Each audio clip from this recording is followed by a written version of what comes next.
Racing isn't easy, but experiencing it is. iRacing puts you in the driver's seat with the industry's leading sim racing game. Drive on laser scan replicas of the greatest racing circuits from around the world. Go head-to-head against other drivers chosen by skill-based matchmaking to ensure competitive racing at every level. Compete across all your favorite series. In officially licensed cars, engineered to deliver the most accurate driving experience possible.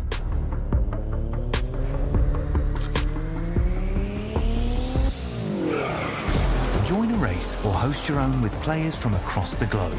Race against the computer or in a league with friends. Feel the thrill behind the wheel. Visit iRacing.com.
Welcome one, welcome all to SimSpeed TV. It's time, of course, for the next V8SCOPS race weekend. And thanks to Wilson's Industrial Sales and OKMS Media and Graphics, we can bring you Event 9 of the V8SCOPS Support Series for 2023 from the Belle Isle Street Circuit in virtual Detroit. This is a round that I've been hyped for ever since I saw it on the calendar.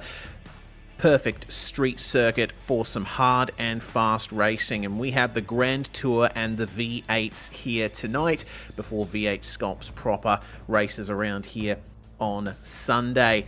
GT4 action comes up first, and to bring it to you all live on YouTube, Facebook and Kick is myself, Reese Gardner, with Dan Yeaman alongside me in the commentary box. Jay Kennedy is behind the scenes handling production and bringing you these live pictures. Well, Dan, Detroit Belle Isle. Real shame that this circuit isn't being used in the real world anymore, because it's a fantastic street circuit, probably one of the best in America. Yeah, I think it is a very interesting choice to go back to downtown Detroit for the racing. It does happen there, and indeed will be now a missed site in the real world, but we do get to preserve it here on the iRacing service as we zoom on down to the Belle Isle Park here on this little island just south, which is not quite south. They'd be just not too far away from downtown Detroit. It's probably the important thing, but it's up and away to the top of screen from roughly where we're looking at here. But I mean, yeah, this is a circuit that it went through quite a lot of change. You can see a couple of the other pathways through the park here, which were once upon a time that middle road of the two that just after turn 2 used to be the configuration here at Belle Isle, so we actually didn't get the runaway down to turn 3. But yeah, this is a great circuit which tests drivers in many respects.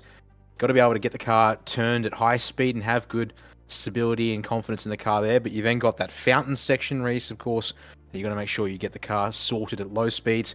And then a couple of straights to test your mettle here, including that curved braking zone at the end of the back straight into turn 7. Yeah, plenty of time spent cornering, and the corners are very bumpy around here. This, of course, being mostly public roads and paths that are used in the Detroit Belle Isle Park. And at a few of these corners, there isn't much in the way of runoff. Turns 1 and 2, you only have the concrete walls to greet you. The same is true for turns 12 and 13 at the end of the lap, but Everywhere else provides at least a little bit of runoff before you either clobber a tyre barrier or a concrete barrier.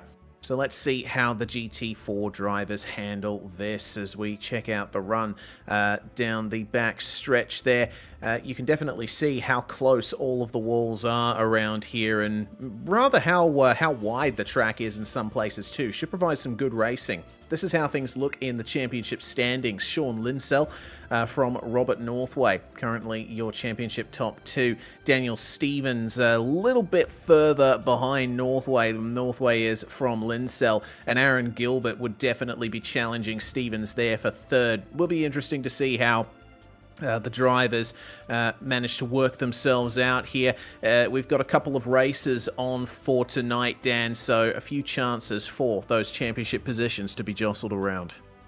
Yep, indeed. If I look at this correctly here, yeah, a 2-race format for both Grand Tour and later on the V8s, with 25 minutes being what we're working to here in the Grand Tour. Halfway through qualifying right now as we speak, but crucially, a pair of 25-minute races.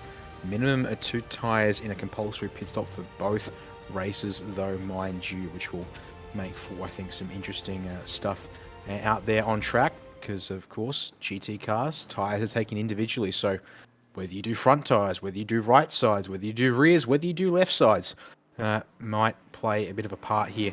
There may also be a little bit of variance in the pit stop time, depending on which 2 tyres you take as well, Reese, so that'll just add a little something in to mix things up. I think it should be right side tyres because they're on the side of the pit wall. That should be ever so slightly quicker. But sometimes, well, you don't know, really. It kind of feels like every now and again we have a belief based on evidence and presumption, then it turns out to be something completely different. But I guess we'll put that one down as wait and see then. Yeah, a couple of things that we'll have to put under or into that basket.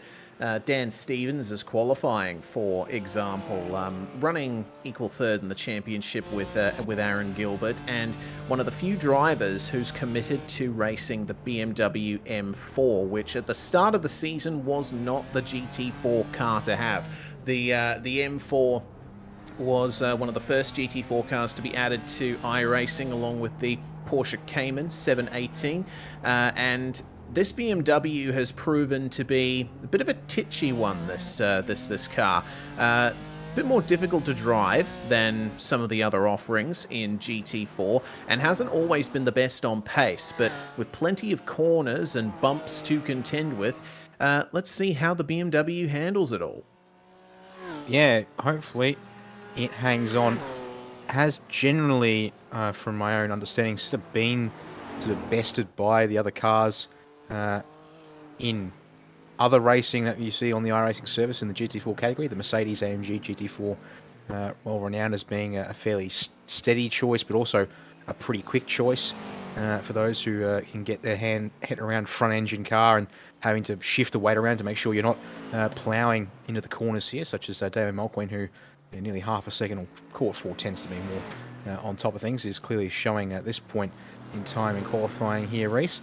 But also, McLaren 570S potentially is a little bit more skittish. You can get your hands around that. That might do you pretty nicely, putting that weight further back to help transfer a bit better. Otherwise, the Porsche Cayman GT4, one of the other cars that's been around longer, well, one of the longest cars in the GT4 category. Also a popular choice, despite perhaps lacking a little bit of straight line punch. But this is going to be a circuit, of course, where that top speed is probably not too much of a concern. As Mulqueen coming to the line to complete another lap here in qualifying, he'll get one more chance, because this one looks like it's a little off the pace there compared to his personal best and provisional pole time so far in the session. Yeah, the Mercedes looking very competitive, and that was very close there for Mulqueen out of turn 2. Sean Linsell, championship leader, also in a Mercedes, coming up to the end of a lap here.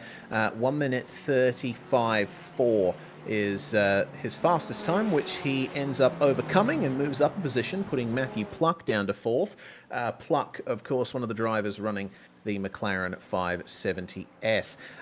We do have a wildcard entry for this round. Another Kiwi sim racing McLaren joining Matthew Pluck.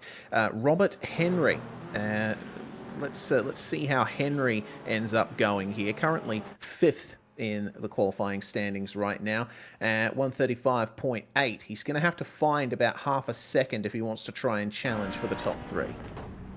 So here, working your way up this staircase of the opening sector and then onto this back straightaway, using plenty of the walls and nothing left to spare here indeed. And getting to 5th gear, the ratios in these GT4 cars mean that you're not often getting into the top gear, and this track will certainly see us limited down to 3rd gear here for the end of the back straight. He's really up against the concrete there, but just the barest amount of margin spared. A little bit more conservative here in the fountain section to start off, it seems, but this is one of the tricks here, is keeping your momentum up, but then staying to the left there through that series of left-hand turns, so you can open up turn 10, so turn 11 there, the right-hander onto the short stretch into our double rights to then basically round off the lap, get it turned in, fight the understeer here, Reese, and then keep pushing on the way out of this corner, but don't hit that wall on the outside. Again, very, very close, but just within the margins of error. Was it good? I think this one might just be good here as he comes to the line. Yes, 135.296, and that's the end of the session. We also had a big jump up from Pluck in the sister KSR McLaren. He ended up getting into 2nd by the end of it. Well then, let's see the grid. Mulqueen and Pluck on the front row here. Matthew Pinata in the car 445, starting 3rd place alongside Robert Henry. Then we've got Sean Linsell, championship leader, starting out of P5 alongside Taylor Oakes in another McLaren. Daniel Stevens is the first of our BMWs, and Gavin Cox starts alongside him, also for Middle Finger Racing. The sole Aston Martin in the field tonight, with Shane Best and Danny Vassell making it an all BMW 5th row, and then Linton Wills not taking part in qualifying, did not set a time. And we also have Henry King in there as race control if things go wrong out on track. Now, it's going to be a standing start, of course, for this 25-minute first race. We do have that compulsory pit stop coming up. We'll talk more about that a little later. But the standing start for these GT4s, Dan, we've talked about it a couple of times this season. These cars are usually done with rolling starts. It's going to be difficult for the drivers to get the power down here. Yeah, it's not something we see all too often, I would say. But we'll see how drivers handle, because, half these cars don't have clutches, so... So that will mean drivers will have to make sure that they don't slam it in first here, and just put the foot down. That could be a risk. Hopefully we don't see it, but drivers will. And I think because if they rev it off in neutral, they might also some cars that might engage some shift protection here. So this might be a case of everyone puts it in first, waits to the green before they put the foot down, and we all go from idle here. So it might be one of our quietest grids. To start things off. Otherwise, if they can jam the brakes on, that might be a way they can have the revs up to start here. As I do hear some revs. So there we go. Looks like they do have a launch technique in mind. As we're going to get the green flag here to get this race underway. And with a little bit of wheel spin, it looks like, though, unfortunately, at the back of the field, one of our BMWs stalling away off the start there, meaning that it is going to be one car shy there. Danny Vassell, it looks like, in the 97 race. I'm not getting a great start, as our front field, though, is getting pretty interesting here on the run down. Turn number 3 for the first time. Yeah, it was a good standing start from the 2 KSR McLarens, and Mulqueen stands a chance of losing the lead here. Little bit of contact and almost gets into the tyre bundle. Robert Henry just tagged him ever so slightly, but they managed to get through cleanly. Henry now trying to protect 3rd place from Sean Linsell in the Evolution Racing Team Mercedes, but then Linsell has to face off against Matthew Pignata, who spins around out of turn 4. That's a huge shame there for Matthew after starting in 3rd. Didn't look like there was contact involved there. He just got over the curb too much, and the car unsettled on him. Yeah, that's awkward and unfortunate there for Pignata.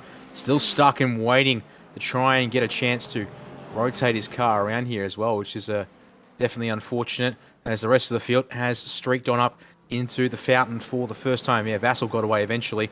As the front of the field still led by Matthew Pluck. Mulqueen just in behind, though, and saying that is an exchange for position here, as Mulqueen was the man on pole. So the McLaren able to get up to scratch here a little bit quicker. But again, one of those things here, as I said, you've got cars, the Mercedes with front engine V8, Going to have to be careful on the front tyres for the first couple of laps and get it up to temperature and speed. McLaren, mid-engine, maybe a little bit more get up and go to start off as well, and perhaps feeling a little more balanced on the offset. But nevertheless, top 4. He's also got Sean Linsell there and shot. Working rounds turns 1 and 2 as Mulqueen aggressive through turn 2 there in particular. Reese pulls out for a run down this first of our straightaways here, but not going to be able to get alongside Pluck. Maybe lost a bit of a run brushing the wall there on the exit and having to back off a fraction. But top 4 unchanged into turn 3 here on lap 2. Yeah, Mulqueen, I think, suffering a little bit of an unsettled car on the very exit of turn 2, and also would have been winding on the steering to try and avoid going into the wall on the outside. That's ended many a race here at Belle Isle, but they stay stable here in the top 4, and battling was briefly going on towards the back end of the field between Stevens, Best, Linton Wills and Sean Linsell, as we get another view of Matthew Pignata. Just came off the curb and the rear end of the car broke free. Fortunate to see that no other cars were involved in that stoush, but now Pignata is all the way at the back, and he took some time getting it going, but Shane Best, meanwhile, having a problem at the end of the back stretch there. It looked like he might have just overshot the corner. Yeah, that's a very easy thing to do. The braking point for that corner, you've got to try and brake and turn at the same time to get yourself lined up, and it looked like Best was just way too late on the brakes. That's unfortunate, that's for sure. So another driver dropping off the back of the field here. So we'll have a look at it here on the replay. And yeah, that's offline. That's too deep for a GT4 car. And yeah, thankfully, there is a bit of runoff there at the end of the backstretch, so able to get that fixed up. End of lap 2 means that we are now inside the compulsory pit window.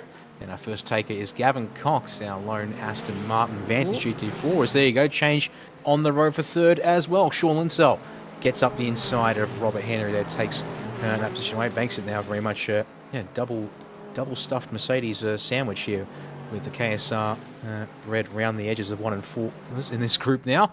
Mulqueen still pressuring for the lead, but we see there also real quick, Cox out of the pit lane, 17 seconds thereabouts on the jacks. Reese getting tyres changed, and he now comes out in some nice clean air just ahead of the recovering Pignata. Yeah, well, we'll see how the tyres come in for Gavin Cox, and whether or not extra time spent on those tyres will help his pace later on. And the GT4 tyre life is not something I'm intensely familiar with, so it will be interesting to see whether or not the heat cycle of those things will help them throughout the course of the night. But I think one thing that you don't want to do is pit too late, because you might have some fresh tyres on, but they will take a while to get up to temperature, as Pluck protects preemptively here from Mulqueen. It was a poor run out of the final proper corner, but he stays ahead into turn 1. This is the one thing that I am noticing. The McLaren, yeah, was really good off the start, managed to get the power down really well, but the Mercedes is coming into its own as the race goes on. The tyres get up to temperature. The balance and the speed seems to be with Mulqueen right now, but Pluck defensive into turn 3, manages to hold on to the position. We also see that Robert Henry has dropped off the back of this pack because he has come into the pits, and have a look at that stop from him, 14.5 seconds. That's much quicker than Gavin Cox's time. Taylor Oakes also into the lane 2 in the other McLaren, but apparently a little bit more time spent here in the lane. It's going to be over 20 seconds here, and it ends up being 23.5 for Taylor Oakes. Not the best pit stop to start things off there. Yeah, not at all. Indeed, now puts him last of everyone out on track. And saying that, of course, still have drivers like Pignata and Shane Best who are out of order with everyone else and way behind where they'd like to be. But this is going to be important here, is Robert Henry obviously did a nice job, stayed with the top 4 quite comfortably. Now, does Matthew Pluck potentially, well, how defensive is he willing to drive is the big question, I guess, here, because if he gets overly defensive and slows down this top 3, as Mulqueen, little deep into turn number 12 on that particular occasion, hurts his run. But then, in that particular time, Pluck looked a little loose, but that won't matter, because Mulqueen going to dive in and respond to Robert Henry coming into the pit lane. I think that is probably the right move for the number 42 machine. Needs to respond to that pit stop.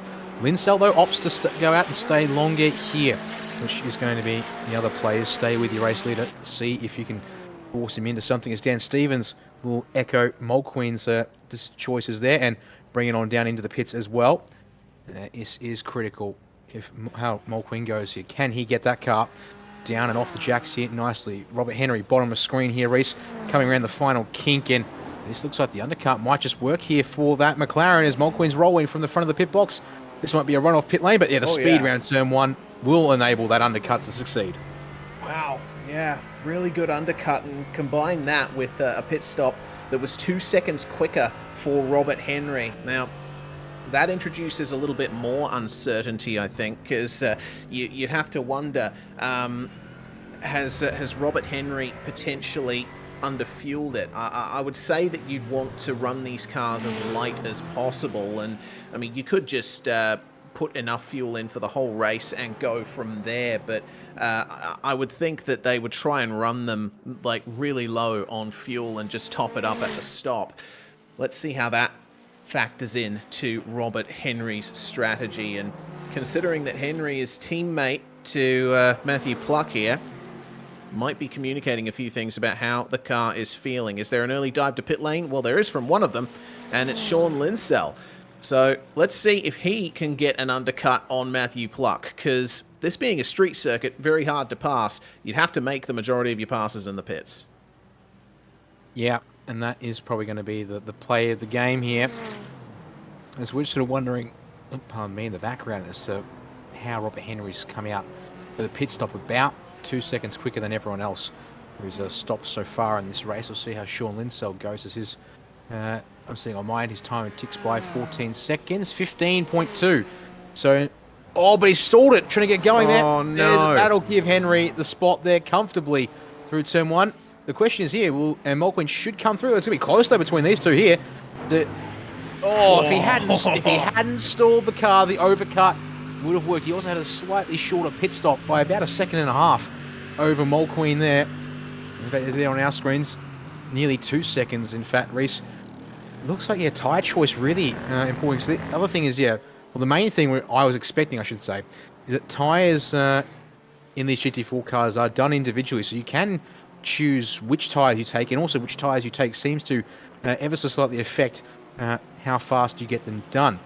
And the prevailing logic in most cars is that the 2 tyres closest to the pit wall, which here at Belle will be the right side of the car, can be done faster than any other 2 tyres on the vehicle.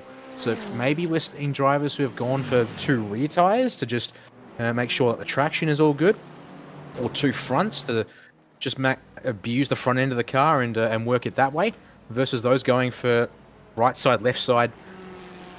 Then again, apparently there's like 1 car track combination where if you go opposite side of the pit wall, it's faster for some reason. So the logic is mostly sound, but ever so slightly occasionally gets completely wall-hipped, as that was Shane Best putting a bit of a power slide on in the BMW there, right in front of Robert Henry, who won't want to be seeing that and will immediately move to make the pass here down to turn 1, and thankfully that's done without too much fanfare from Best. Yeah, wow, Best really collected the curb, and oh no, that's gone further wrong for him through turn 2. Again, it seems like a bit too much curb on the inside is what really unsettles these cars.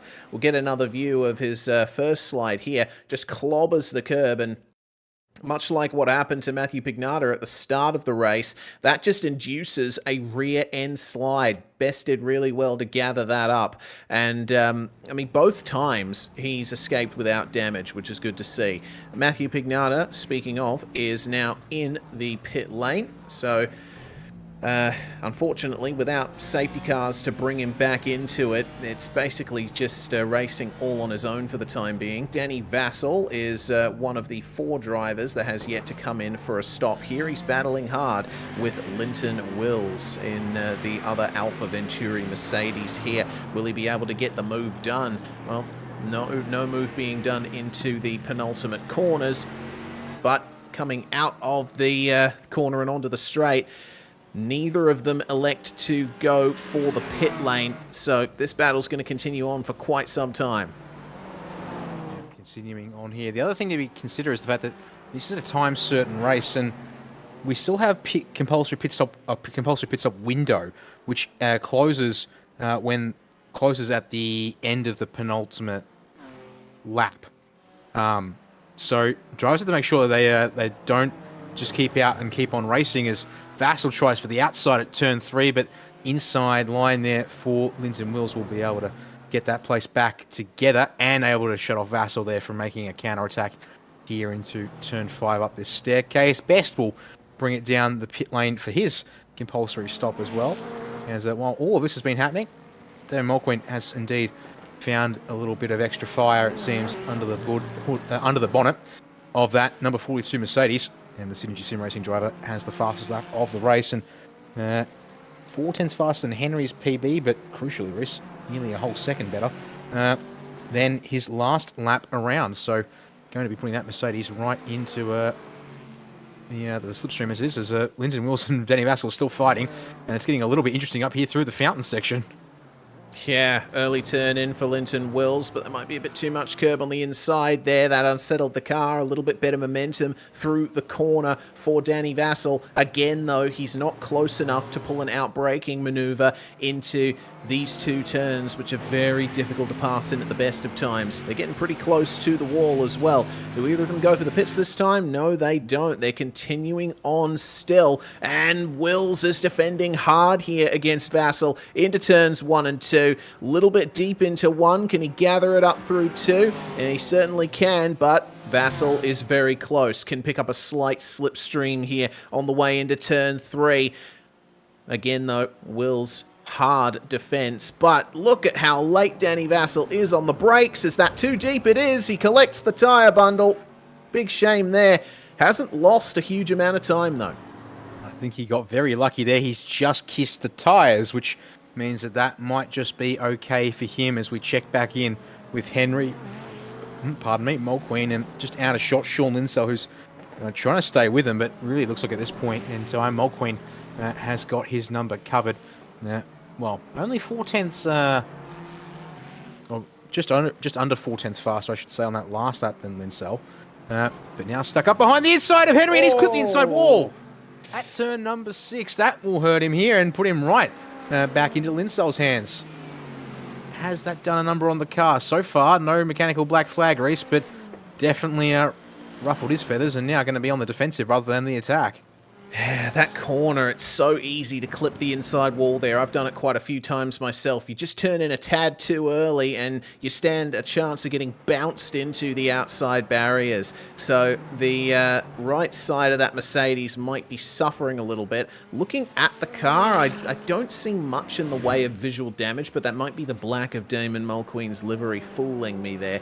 We'll have to wait and see the end of next lap what his pace is actually like. Meanwhile, the battle between Wills and Vassal is continuing here, with Vassal just turning up the aggression even further. I think that little appointment with the tyres has stoked a little bit more of a fire in his belly here as Wills continues his defense into turn 3. Vassal, though, much better line on the way through. He's going to go for the over-under here, try and get alongside into turn 4. Wills carries a bit more momentum into the turn, just avoids getting into the barriers. Is it going to be another over-under here for Vassal? He's definitely got more speed through the corners here. And he's got a nice long straight to contend with here, but a bit too much of a slide, unfortunately, from the BMW. Looks like the frustration might be mounting for Danny Vassal here. Yeah, I'd say so. And I think part of that one there in particular, though, Reese, was he tried to force Linton Wills narrow onto turn 6 to compromise the back straight run, but he had overlap all the way into the turning point and just couldn't do that over-under setup that he wanted, and just basically left himself a little bit hung out to dry as he just brushes the wall with the right side of his car there through the fountain section at about turn 8 or turn 9, depending on how you corner things here. But yeah, it really just seems like in that case that was tried to set something up right, but just didn't get the positioning right, didn't actually get out of it early enough to be able to do the full cross inside and plant the throttle, and therefore just hung out that tiniest bit offline, which seemed to really hurt his run down the back straightaway there. And we'll now have to close that gap up again, looking at about 6 laps to go by my timing at this point in the race. So these guys have got about 3 or 4 more laps left to go, as this looks like this might be trouble for Taylor Oakes. Oh, yeah. Down the turn 3. Thankfully, no dramas apart from just going in hot, but car does have some war wounds already on it there. Well, looks like the pace hasn't gone away for Damon Mulqueen. He's the first car to set a 1-minute 34-second lap time in this race, which is pretty fantastic. So barely any damage, if any at all, from that little clip of the inside wall. Unfortunately, he's still a bit too far away from Robert Henry to really have a run at the McLaren. And out front, Matthew Pluck still plucking away. Pardon the pun. We've got to get one in per broadcast as part of our many quotas that we have to fulfill. Pluck is setting mid-135s, and he stayed in that margin pretty much the whole race. His best lap is a 135.4. So Mulqueen has the pace advantage by half a second at least, but it's just been mired a bit too much here. Yeah, a bit of up and down, and just getting stuck behind Robert Henry, not able to, I guess, fully utilise it would be the main thing, I'd say, at this point in time. If I'm Matthew Pluck, though, I wouldn't want to be staying out too much longer, because the longer you stay out, the more you put that situation and your lead at risk. But he has gone past the pit lane once again, as we're coming to about 5 laps to go, there or thereabouts here for these drivers. They come to the start-finish line. Yeah, I would be thinking now's the time, get into the pit lane, get that stop done, and maybe still come out in front of Henry. Is on the repo go. I believe it's going back to lap number 3. That'll do a number on your car. So unfortunately, Taylor Oakes there is finding the concrete, not one of the couple of tyre bundles to try and help save you around here, as Vassal was also into the pit lane to get his service done. Yes, so Vassal was battling with Linton Wills. Wills has stayed out, so this is an attempt by Vassal to potentially undercut Wills. But considering how the tyre life has looked in these cars and the way the grip ramps up, the overcut seems to be the better way of going about this. But we'll see how that battle works out. With now Vassal coming out in 8th spot. Robert Henry, meanwhile, having an issue of his own, and oh dear, we did notice that he and Mulqueen were closer together, and that is why. Exit of the final proper corner here. So now the McLaren having some issues too, as our leader is now in the lane. Matthew Pluck pulling into his box. Henry, Mulqueen and co, they are about 32 seconds behind. So we'll see whether or not this is going to help them in the long run. Well, this is the pressure point now. How long is the pit stop for the McLaren? We saw Robert Henry. He still has the fastest stop of anyone in this race by about half a second or so. Plucks down off the jacks. He's also going to have around that 15-second time. And it's going to be a run off pit road. But no, he's going to have that one covered just about there from Team Robert Henry, I think. But the run here for Henry might just see an exchange for the lead. And he's now got two cold tyres here. Does that 51, which could see him quite vulnerable on this outlap at the very least. But here we go, Henry to the outside of Pluck down towards turn 3. Mulqueen now in prime position to maybe set something up here, as the two KSR cars now completely side by side into turn 4 here, Reese. Henry around the outside on the cold rubber will get the job done, and is able to actually keep that spot thanks to the fact that Pluck then in behind cuts off Mulqueen from making a charge, as Wills will get his stop done a lap later than Vassal. And the BMW comes out in front back, clips the wall at turn 2 for good measure there. That's going to be scuffed both sides now of that 97, as our leaders are now packed up at KSR 1 and 2 here, Reese. Yeah, but for how long, though? We've seen the stonking pace that Damon Mulqueen has been showing in this race, and that's a huge curb hit there for Pluck. He went on 2 wheels over that curb. He's still waiting for the 2 tyres he changed to come up to temperature. And through these twisty sections, that's where it's really going to hurt. Fortunately, it's also extremely difficult to pass in this section, so it looks like Pluck has done just enough to hold off the 2 Mercs behind him. But those KSR McLarens running 1 and 2 at the moment, and Henry has managed to get into a really good rhythm at the moment. And he's just continuing to maintain that gap to his teammate. But now that we get a couple more laps on the board here, Pluck might just start coming back at him. They can't afford to battle each other too hard, though. You end up costing each other a lot of time, as we saw when Pluck came out of the pits. And that's a good run, meanwhile, for Damon Mulqueen, as Taylor Oakes comes in for a second stop here. But defensive from Matthew Pluck into turn 3. Gives Mulqueen quite a bit of space. You might even argue a bit too much space. And they're going to maintain that for the time being. Pluck just protecting. What it does, though, is give the breakaway to Henry. Such a good run through turns 1 and 2 for Mulqueen, just not able to convert as they got up to turn number 3, as Pluck able to defend the inside line. And now looking at the nose of Sean Linsell's Mercedes here at the back of the group. They work on down this straightaway here. He's just not got quite enough to challenge either. So it really seems like it's going to have to be a mistake that really upsets the order here of this top 4, despite the pace advantages that these drivers have. Well, Mulqueen in particular has the pace advantage over everyone else in the group by a couple of tenths, and Linsell is a close second on a outright best time in the session so far. But at this stage, with what should be 2 to go at the line here, not quite enough to convert that into positions gained amongst this top 4 group here that have run away and made it a race all unto themselves.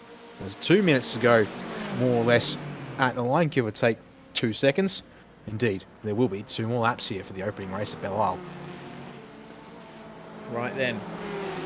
It's all about the run out of turn 2 here, and you see how unstable the McLaren of Pluck was over the bumps at the exit. Again, Mulqueen seems to get a slightly better run out of the corner, but this time Pluck can actually take the racing line into turn 3. Starting to drag Mulqueen up to Robert Henry as well. Looking at the lap times, it actually seems that Pluck was 0.03 of a second faster than Robert Henry that time around. Mulqueen still right in it too. The top 4 absolutely locked together in terms of lap times. Who is going to come away with victory here? Oh, that is the big question.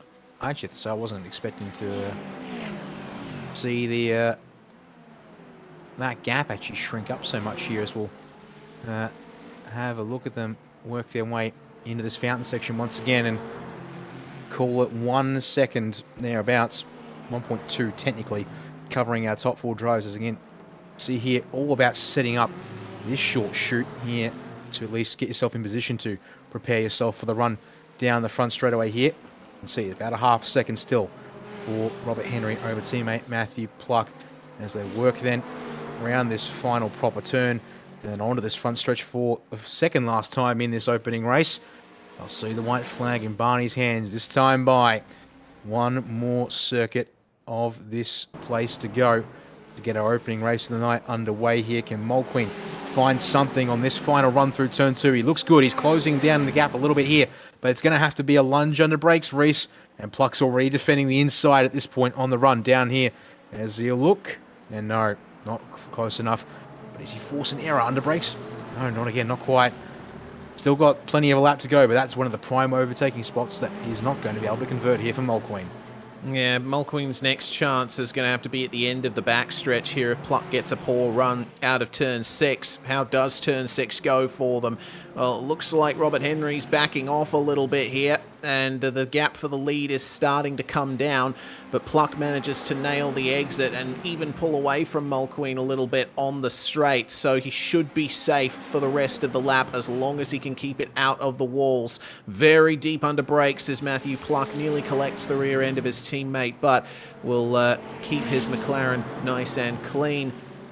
Through the fountain section they come, double apex left on the way down to this incredibly tight hairpin, the slowest corner on this racetrack, and they all manage to nail it. Mulqueen getting a slightly better exit than Pluck, but I don't think it's going to be enough. All comes down to these 2 corners here. No runoff. Pluck is a bit narrower on entry than Mulqueen is, but does just enough to keep it out of the final corner. Well, it looks like it's going to be in Robert Henry's hands here. And he's going to take the first race win of the Grand Tour here at Belle Isle. Mulqueen almost overcoming Pluck at the line, but it just wasn't enough. And Linsell finishing a strong 4th spot. That was a really good race between them. Dan Stevens and Gavin Cox also having a fight here over 5th and 6th. Looks like MFR's going to have a solid midfield finish here. Relative, of course. Only 11 cars taken to the start in this one. And it still hasn't been worked out here between Shane Best and Matthew Pignata. Looks like Pignata making his way back into the top 9 here on the final lap. Actually made the pass on Best a few corners ago. So there we go then. Pignata, he's the big unknown in this one. Unfortunate incident on the opening lap. What will he be able to do in race 2? Indeed, that will be the question to keep our eyes on here in the next couple, well, the next race, I should say. There's only one more race to go here.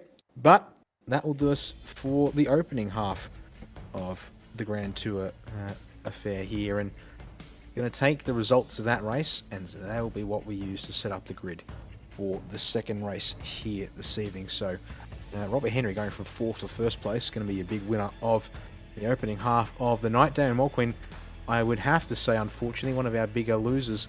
Although, unfortunately, the biggest loser would be, by my calculations, Matthew Pignata dropping from 3rd in qualifying to 9th there at the end of race 1, thanks to just a small but critical mistake on that opening lap up through turn 5 and looping the car around. Not long now until we head to that grid race.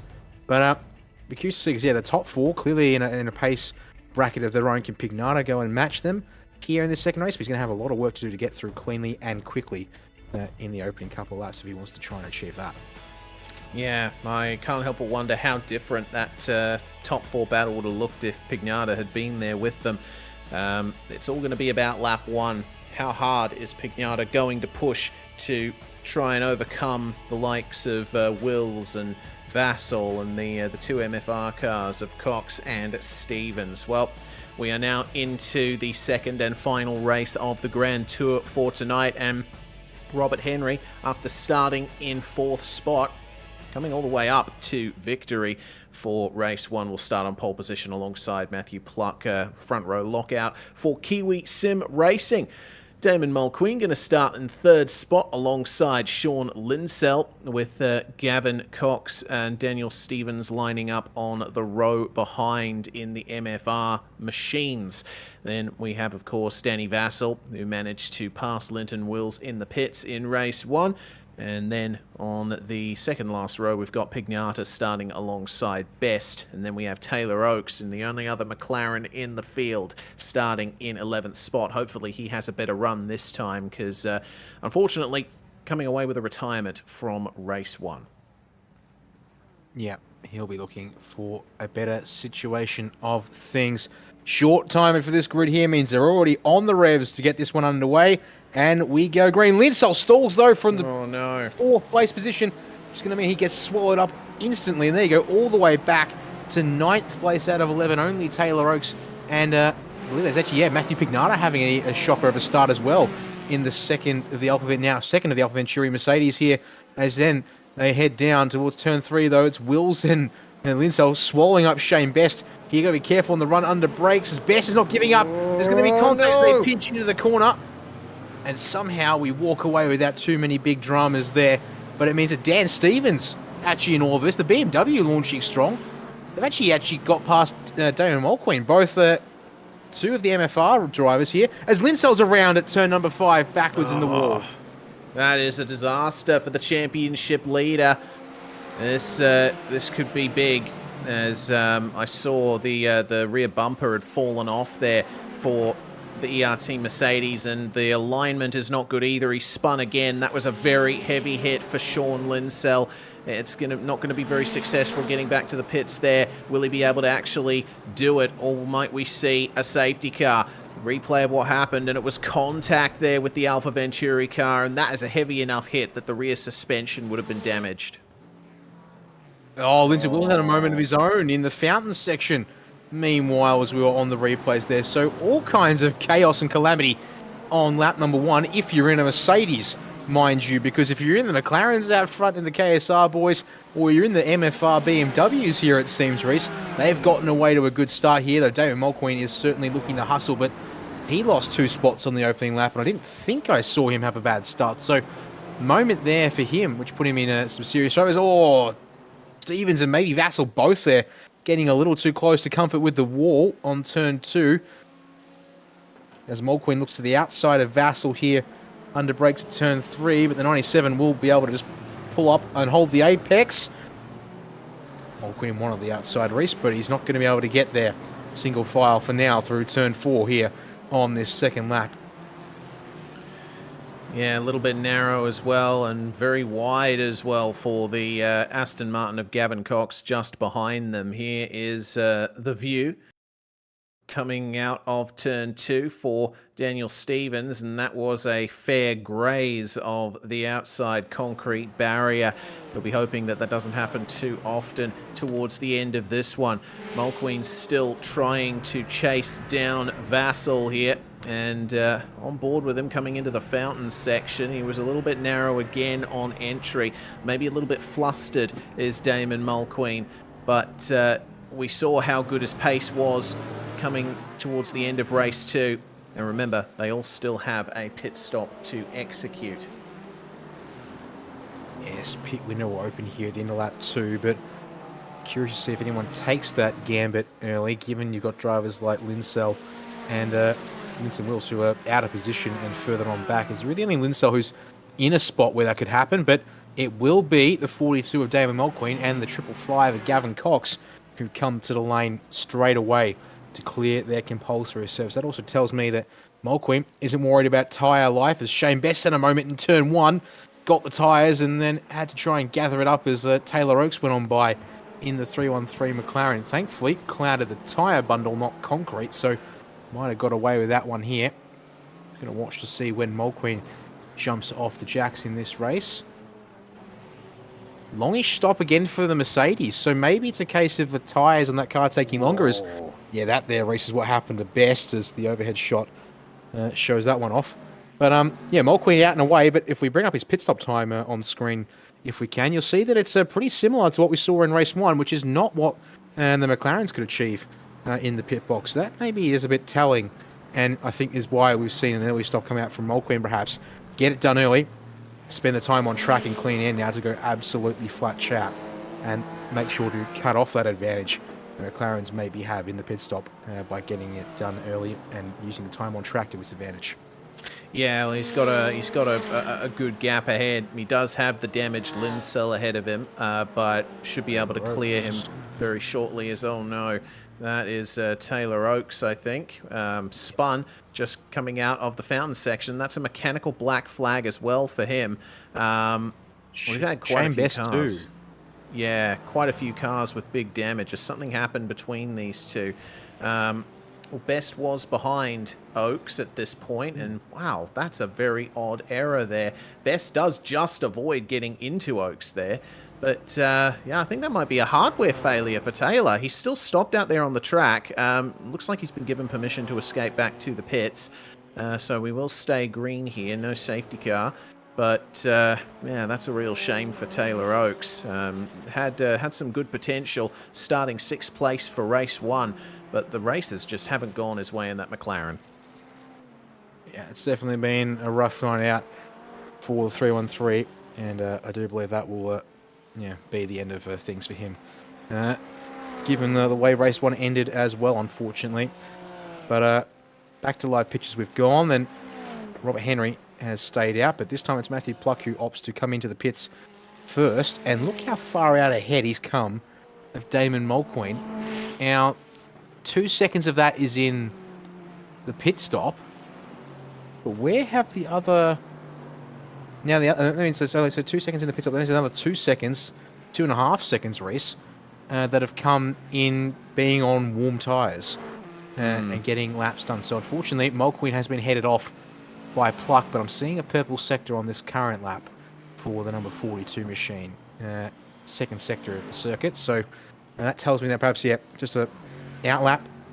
Oh, Pluck around. Oh, no. Yeah, that's huge. Matthew Pluck with a crash. Well, maybe not a crash. He's managed to escape damage, it looks like, but that was the entry to the Fountain section.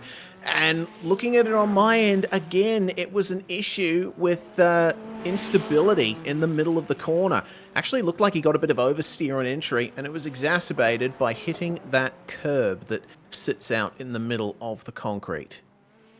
That is quite the unfortunate error. As we'll see it here on the replay. Yep, a lot of curb taken, and yeah, that'll do it. Yeah, just cars. Well, car, as you said, is already starting to go there on the entry, and then the painful thing, traction control, not really able to be turned off in this car, so a painful 3-point flick spin, which isn't really much of a flick or a spin, which costs him even more time in the process. But it now releases Mulqueen as the effective leader of the race, and yeah. See how he goes. On that last lap, though, 2/10 slower than Robert Henry. Out in, no, sorry, last lap round, 100th faster, sorry, apologies. So I think now, race might start turning back towards Mulqueen as he continues to put laps on his tyres. We'll see how long Robert Henry chooses to stay out for in the lead of the race. Yeah, well, Matthew Pluck went very long in race 1, so perhaps the KSR McLarens are going to invert that and have Henry stay out in that clear air. Mulqueen's made an issue at turn 6. Oh, no. Or 7, sorry. He's just found the tyres going it's too hot. It's all going wrong for everyone, isn't it? Oh, boy. Well, I think he's gotten away with that one, but if we can, another driver... Look at this here. It gets loose under brakes, and thankfully, car gets spat off the tyres. I think he's able to walk away with that one as a result. Shane Best in the pits. How has Mulqueen been able to escape with such little damage from these hits that he's taken? The car looks fine there. You can see it's completely straight coming down the straight line sections, and looking at the exterior of the car visually, I can't see anything wrong with it. Once again, Mulqueen has gotten away with quite a bit here tonight. Says to me that really the aim of the game is if you're going to hit the wall, make sure you're hitting the wall where there's actually tyres, because the tyre bundles seem to be doing a world of good, relatively speaking. But what it does is that'll just open up the advantage to Robert Henry once again to carry on at the front and not have to worry about his pit stop and when he makes it. And the timing of all that there currently has about 6 seconds to Danny Vassell in second in one of the BMWs. But yeah, that there is a pretty nasty knock there as he lost nearly all the time. He lost a bunch of time to Mulqueen in the first sector, but then completely undone by what happens in what is considered the third sector there at turn 7. So advantage Henry to the tune of 1 and a bit seconds on that last lap. And we'll see how long he chooses to stay out for. Is Pignata goes fast as everyone so far in the race. 135.3 or 299, depends how which way you want to take it, but there you go. Another Mercedes on strong. But it is 3 manufacturers out of the 4 we have on track currently in the top 3. And half the field yet to stop, down to Sean Linsell in 5th place at this stage. Right then, we still have over half the race to go, as well as Mulqueen gets the fastest lap once more, down to a 35.0. Now he set times in the 34s in race 1. Will be interesting to see if he can get close to that, or if he's pushing a bit too hard, as his incidents are evidence of. Either way, still trying to chase down Sean Linsell here is Damon Mulqueen, and Linsell, of course, still carrying that damage from his lap 1 incident. He hasn't come into the pits yet, so Mulqueen is effectively racing for, I'd say, about 3rd. We'll have to wait and see on that. But that's the gap between them at the moment, and we see Mulqueen just ever so slightly making up that time as they go from corner to corner. Meanwhile, 2nd place on track, starting to get under a little bit of debate here with Danny Vassell and Matthew Pignata. It was out there at the moment, or it was at least, but Pignata coming into the pits. Yeah, okay. Pinata was running in third at the time and decides to pit very close to the halfway mark. Now, where will Mulqueen sort out in all of this? Just coming out of the penultimate corner here. Pinata still up on the jacks, still waiting for that Mercedes to go, and it's a 17-second stop for Pinata. Just gets rolling as Mulqueen goes by. Yeah, but I think for Pinata, that was the right call to make because he closed up on Vassal really quickly in the last lap or two, and his best chance was to get that stop done now, and he's got clear track ahead to Mulqueen, who is just a little bit quicker than him at this stage of the race. So I think that is probably the right call made, and has cleared Dan Stevens there in that MFR BMW. So that will be important there for ensuring he can put the pace down. But once again, well, we'll wait to see it really, because it really does look like the McLarens continue to have the fastest pit stops of everyone in the race so far.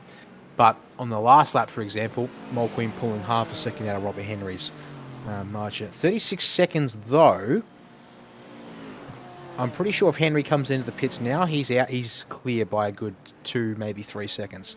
Hasn't come to the pits yet, though, so we'll continue to circulate here and just go longer. Linton Wills is one of our 4 drivers also yet to pit, with Sean Linsell being the 4th and final. But we'll see here if the second, technically the leading of the, is the leading of the Alpha Venturi cars, but no, he will stay out once again. Put another lap on the board to make it at least 9 before pitting in this race.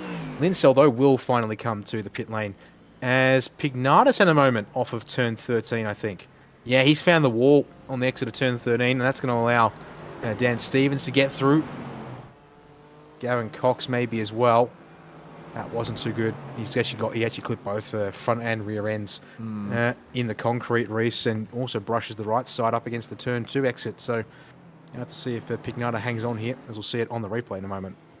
Yeah, so this was at the penultimate corner, and well, he got some oversteer on coming out of it, and yeah, both left front and left rear corners getting contact with the concrete there, but the car seems to have escaped much in the way of visual damage, still managing to just hold off Gavin Cox in the MFR Aston Martin there. We'll get a view as well of Shane Best, who's had another issue. He's gotten a mechanical black flag from this incident. Car just got unsettled, and potentially some overcorrections there as, oh yeah, Robert Henry, causing him to hit the wall and run wide. That was our race leader, who has now come into the pit lane. So our leader decides to pit with about 10 minutes left in the race. Danny Vassal will go through to the race lead, but both he and Linton Wills have yet to pit. This was Henry's view of Shane Best's incident, and good avoiding action taken there by Henry, but regardless, still managed to collect the wall a couple of times. And out once he comes. again, a really quick pit stop for a McLaren relative to everyone else. 15 seconds versus about 17. So he gets a free 2 seconds, and his margin is still about 4 seconds there back to Damon Mulqueen. Now, we know Mulqueen had his moment at the end of the back straight, not long after he came out of the pits, but despite being slower on track and having that kind of a lap there where he had to suddenly check up and freak out, it seems the McLarens, unless they're doing something manually with their pit stop and tyre selection, it really feels like this is something to do now with tyres, perhaps just being faster to change on the McLaren. There is potential for that. Or maybe Robert Henry just a little bit better at hitting his marks in the pit lane. Remember, there is a time difference depending on where you pull up in the box. If you nail everything, it basically means that the virtual pit crew can get in position quicker and get your tyres done in a lot less time. So maybe Robert Henry has sorted that out compared to everyone else here in this field. The fighting continues in the field, though. Pinata starting to make up some ground on Daniel Stevens here, and all these drivers have pitted. Pinata his pit stop was only a few tenths faster than Stevens and Cox's stops some laps ago. And Pignata still has plenty left to give in those tyres, it seems. You got to wonder, though, if he hadn't had his incidents, where would he be? It just seems that Alfa Venturi Mercedes is having some trouble with the rear end. Quick, but perhaps a little deadly. That is true. Then again, not the only Mercedes in this race to have had moments. And yeah, not the only car in general. But it would seem, yeah, the curbs are inviting, but some of them have got grass right behind them. So would say that, yeah, drivers perhaps getting a little risky, but also cold tyres too seem to be where they're really struggling as well, which certainly doesn't help things. Just having a look at, I'll continue to watch these guys out here on circuit make their way around the track. I'm just also trying to keep my eyes on the gap between Henry and Mulqueen. It's still 3.5 seconds currently, based off their margins to the race leader, and that's what roughly adds up. But now Mulqueen is stuck behind Linton Wills, one of two drivers yet to pit, and that will potentially hinder his progress in catching, as Vassell will finally dive for the pit lane from the lead of the race. So it's 11 laps on his tyres to start. This here is what I was starting to see on my end. Now, Mulqueen wants by on Wills. Wills yet to come to the pit, and that's not going to help, but just keeps it out of the concrete. Yeah, and it looks like Wills pulls over as soon as they get to the straight here, lets Mulqueen go and dives for the pit lane. I think Linton Wills recognizing that, yeah, it's time to come in and bolt those two new tyres on. So Robert Henry back into the overall race lead, and Damon Mulqueen into second. The field has been cleansed. Everyone has come in for a pit stop. And now it is an out-and-out battle between the McLaren and the Mercedes. At the moment, Robert Henry looking like the quickest one out there. That was not a good lap for Mulqueen, getting stuck behind Wills. He lost 7 tenths, or a little bit maybe less, to Robert Henry out front. Yeah, didn't help that just as Mulqueen gets checked up by Wills there, struggling through the final sector of the circuit. Henry out front indeed goes and sets his personal best stop of the races. There is everyone's pit stop times on the board for you there, and what it points to me is surely it's not something as simple as picking the quote-unquote correct two tyres. That, I mean, that's the logical answer, but it just makes me wonder if the McLaren somehow can change its tyres faster, because I don't see someone like Mulqueen, who looked like he had that car in, apart from one slide there, complete control, giving up 2 seconds via a driver mistake, and let alone everyone else in the field practically making the same error in the pit lane as well. Unfortunately, Danny Vassell had a bit of a shocker of a stop there, so he's not in contention with this bunch of cars that he should be racing with. But what it does mean is we've still got 4 drivers fighting over the final podium spot. Stevens holds it for now, Reese, but again, Pignata behind in that Mercedes. Then you've got Stevens' teammate in Gavin Cox, but the Aston Martin as his vehicle of choice. And then the second of our KSR McLarens in the recovering Matthew Pluck, but still got a little bit to find there as this group winds their way through turns 1 and 2. Yes, so not long to go in this one, less than 5 minutes remaining. And Matthew Pignata will be racing for effective net zero for the night on his starting position in race 1. What'd you say? Trouble for Linton Wills. Okay, more troubles for Linton here. Oh dear, the rear end just broke free. Yeah, that's really... So both Alfa Venturi Mercedes having troubles with the rear, but Wills, unfortunately, trying to spin it around, but again, the traction control on these things kicks in, and you can't actually do donuts in them as it's defensive from Daniel Stevens in the BMW. Has he run too deep? He's going to have the inside again here for the left-hander as Pignata tries to make his way past and manages to hold on for the time being, does the Kiwi Dan Stevens in the number 3. But again, This is a huge fight going on here for the final podium spot. What an exit that is from Matthew Pignata. The Mercedes putting down the power beautifully. He's going to get up the inside here. Stevens going to try and hold it, but he had to give that one up. Yeah, I didn't think that was going to get a nice run here, though. Down the front stretch off of turn 13 with the wider entry. Pignata will defend to the inside, and the question is, can Stevens get on the brakes early enough here to try and get under him? He tries, but no, he's got to go the long way around. In fact, takes the apex for turn 2 off Pignata. Both drivers going to run out towards the edge of the circuit. Here comes Gavin Cox on board with the Aston Martin now. Does he push his teammate along down the straight? I think he might have just given a little nudge, but the BMW's got the straight line run, which is something we do know about it. But there you go. Pignata, again, under brakes, trying to get the spot back, but Stevens round the outside will hang on to that spot once again, but he has to keep respecting the space, and Pignata on the inside, and Cox is looking for a way through, Pluck's looking for a way through, brushing the rear bumper from Cox, but they all still stay where they are, up to 6, Pignata threatens, Stevens respects it on the inside a little bit there, compromises his run onto the back stretch here, Reese, here we go with 2 to go, well, actually no, 2.5 to go I should say, for this group of drivers here. It is getting extremely heated. Stevens, can he cover the inside before we get to the brakes? I don't think so.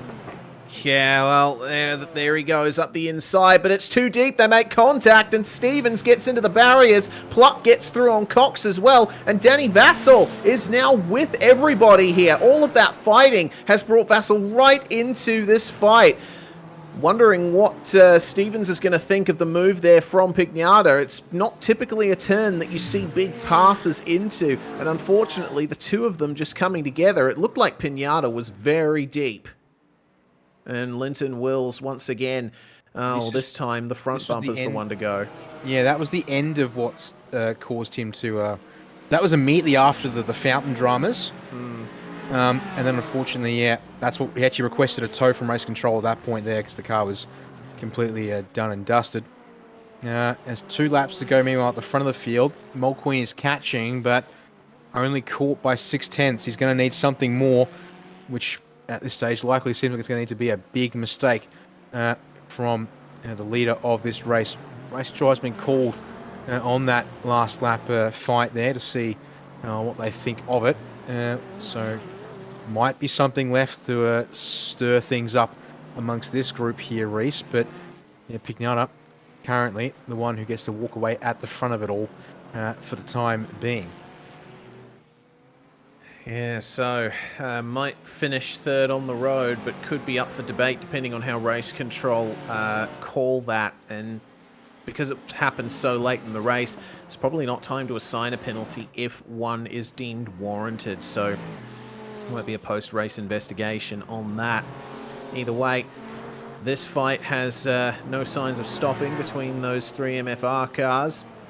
Cox, Stevens, and Vassell all running very closely together, and Pignata and Pluck have run away with it. And speaking of running away with it, Robert Henry by 2.8 seconds now. He gained a further 10th on Mulqueen over the course of that lap. What a drive it has been here from Robert Henry. Yep, brought in as a wild card for this round here for KSR, so unfortunately won't see him back out after this one today, but has done exactly what he needed to do. As Pignata and Pluck apparently almost side by side across the line at the start or end of that lap there. So it could be on here for 3rd place still, as they've broken away from the MFR trio of Cox, Stevens and Vassell. And that is probably where our eyes are going to want to turn here. I think Henry has been calm and composed enough to the point where I don't think he's going to come under too much pressure here. And it's all down to what Matthew Pluck is willing to put on the line here versus what Pignata's got. And that's not going to help Pignata. Poor run onto turn 6. Back straight beckons here for the McLaren Reese. But Pignata immediately to the inside to defend for turn 7. All right, well, he was offline before and ended up collecting Stevens. He goes really deep there. Can he pull it up? No, he can't. Gets into the tyre bundles and through goes Matthew Pluck to grab 3rd place. And I don't think Pignata's going to be able to fight him back there. And speaking of the race ending, well, those are your top 2. Robert Henry in car number 7, Damon Mulqueen in car 42. It is the double in Detroit for Robert Henry. in the V8SCOPS Supports Grand Tour, and it looks like Pluck might have done just enough to defend the third position here from Matthew Pignata. Tried his best to defend it, but did not work out. Who's going to win the battle of the MFR cars meanwhile? Gavin Cox under threat here from Dan Stevens, and they'll cross the line nose to tail there. Really awesome battles between those team cars, and Sean Linsell, well, he's going to be the last car to finish on the lead lap here. A really unfortunate run for the guy who was in the lead of the championship going into this round. Oh, I'm just hearing over the chat and this one, David Mulqueen snatching fastest lap of the race away at the end. And Matthew Pluck, a little quote-unquote disappointed by that fact. As we look here at the results from our second race for the Grand Tour to wrap things up. And yeah, it is Kiwi domination with Robert Henry, Damon Mulqueen and Matthew Pluck taking your top 3 spots here in race number 2. Matthew Pignata, the Alpha Venturi Racing Mercedes there, will have to settle for 4th place. Which I'm sure is not what he wanted, but it is going to have to be what comes his way. Then, as you pointed out, the middle finger duo of Gavin Cox and Dan Stevens, and quote-unquote sister entry in Danny Vassell there, coming home in 7th place with the 97 machine. But yeah, Sean Linsell, probably one of the drivers who was most disappointed by how things went there in race 2 in particular. Has to settle for 8th place, and that'll chip away this championship lead, but he might hang on to it still. Based on the way points are scored. But all in all, things have been pretty tight up and down the order, so that could be another story altogether. Shane Best, Lyndon Wills, and Taylor Oakes, unfortunately, all not making it home in that second race, so with just the 8 finishes there to wrap things up. So, fairly interesting opening half of the night there, Reese, for our 9th event of the SCOPS Support Series here in 2023. But it's time for us to take a quick break, and then we're going to reset and go again with the V8s still to come here from Belle Isle tonight. Stay with us on SimSpeed TV after these quick couple of messages.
Racing isn't easy, but experiencing it is.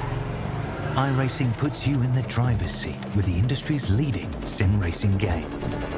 Drive on laser scan replicas of the greatest racing circuits from around the world.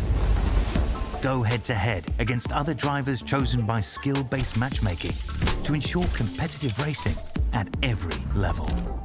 Compete across all your favorite series. In officially licensed cars, engineered to deliver the most accurate driving experience possible.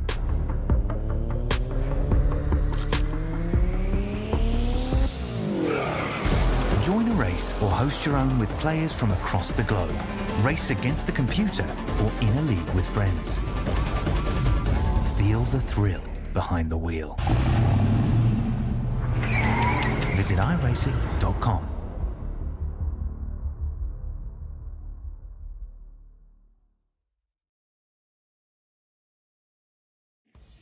You're watching SimSpeed TV, the V8SCOPS support series for 2023, getting off to a rollicking start here in the Grand Tour for the 9th event at Belle Isle. Well, he came in as a wild card, but ended up dominating the point standings. It was the Robert Henry show, and he joins us here from Kiwi Sim Racing in the McLaren 570S. Congratulations, Robert. That was a really good performance from you tonight. Definitely didn't come easy, though, with not just just your competitors, but also the track itself proving quite a challenge.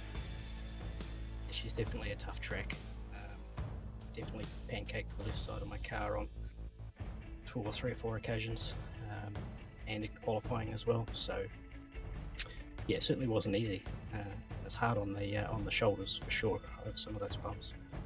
Yeah, for sure it was. I mean, speaking of like the strategy, Dan and I were noting that your pit stops were much quicker than just about anyone else in the field. Was there any particular trick to that, or were you just focusing on hitting your marks correctly? Well, I was kind of attacking the entry line, so I got that pretty good in both races, and I think taking left sides was quicker than taking either fronts or rears, quite significantly. I was talking in Discord during the race, and we noted that the pit stops for some of the other drivers were a couple of seconds slower, so maybe there's something with the cars, I'm not too sure. All right, so that's a crucial point. You were taking left side tyres due to this circuit being a clockwise one. Well, either way, wildcard entry for this round. Can we expect you at future ones, considering your pace that you showed here tonight? I do like a GT4. I got the call from Matthew Pluck this afternoon to see if I wanted to race, so jumped in, gave it a dive, and came out looking pretty good, so happy with that. As you should be. Well, we give you our congratulations, Robert. Is there anyone that you'd like to thank before we let you go? Yeah, man, for sure. So, Kiwi Sim Racing, of course. Great crowd of people to race with week in, week out. And our big sponsor is Speed Nation, so shout out to those guys as well. All right, fantastic job from Robert Henry. Thanks very much for joining us. And I'll leave it to Dan Yeaman to have a chat with... With Damon Mulqueen, yes, we'll do that indeed. Sorry about that. Missed a click there. Oh, well. Damon, welcome back to the comms box again. And, well, strong qualifying pace for you in the Mercedes AMG this week. But unfortunately, it was tight racing at the front of the field. And just heard from Robert Henry, he took left side tyres in his pit stop, which looks like that might have been a bit of a magic bullet there for the McLarens in the KSR camp, pulling off faster pit stops than everyone else in the field tonight. Oh yeah, possibly. I sort of gave it a test run with the American practice, and they both worked out to be about the same. So whether it's to do with car positioning, the pit stall, or whatnot, who knows? But this was only my second and third races in the Mercedes. I've done one official fixed race before this, and it was about 3 weeks ago now. So just pretty happy to come in, have some decent pace, and looking forward to the rest of the season, tagging on doing this, as well as the two lead tours. Yeah, I mean, it should be a good one. Hopefully, all things considered, and I guess a good sign. The balance between the cars is looking fairly good at the moment, and yeah, just going to be a case of how we go from track to track in that case. I mean, pit stops obviously in a series like this, obviously mixing things up, and the fact that we saw you come in really early there in that second race. We presumed it was to try and you go for the clear air. You can then work your own pace and your own rhythm. Just confirming that was the intention behind that early stop there in race 2. Yeah, that was the intention there, especially after making a mess at the start. Could have been a lot messier actually, but also only the second time starting these cars from a standing start for a race start. So unfortunately, just didn't quite have enough clutch bit into it, and she just lit up. So work on that. It's all part of the learning. The whole thing is just a whole learning experience for me at the moment, which will probably take a couple of rounds to get used to, simply because here in the Grand Tour we're doing things a little bit differently with the standing starts, and then it's also about me learning the car, what I can push it to do, what I can't, where the overstepping mark is. And unfortunately tonight I made a couple of mistakes, and luckily this thing is built pretty tough because they were some decent whacks. One coming onto the back straight and one at the end of the back straight. So, it's all about learning, and to come into, Detroit, Belle Isle here, and do basically, first couple of races in this car at the track, is a bit of like, concrete canyons, probably not wise, but, had good fun chasing down Robert towards the end of the last race, and then all of us being crammed up together at the end of the first race. That was a lot of good fun. Well, yeah, we'll see the Grand Tour back in action come September when the V8SCOPS series as a whole heads round to Sandown. Another one of the double race formats there.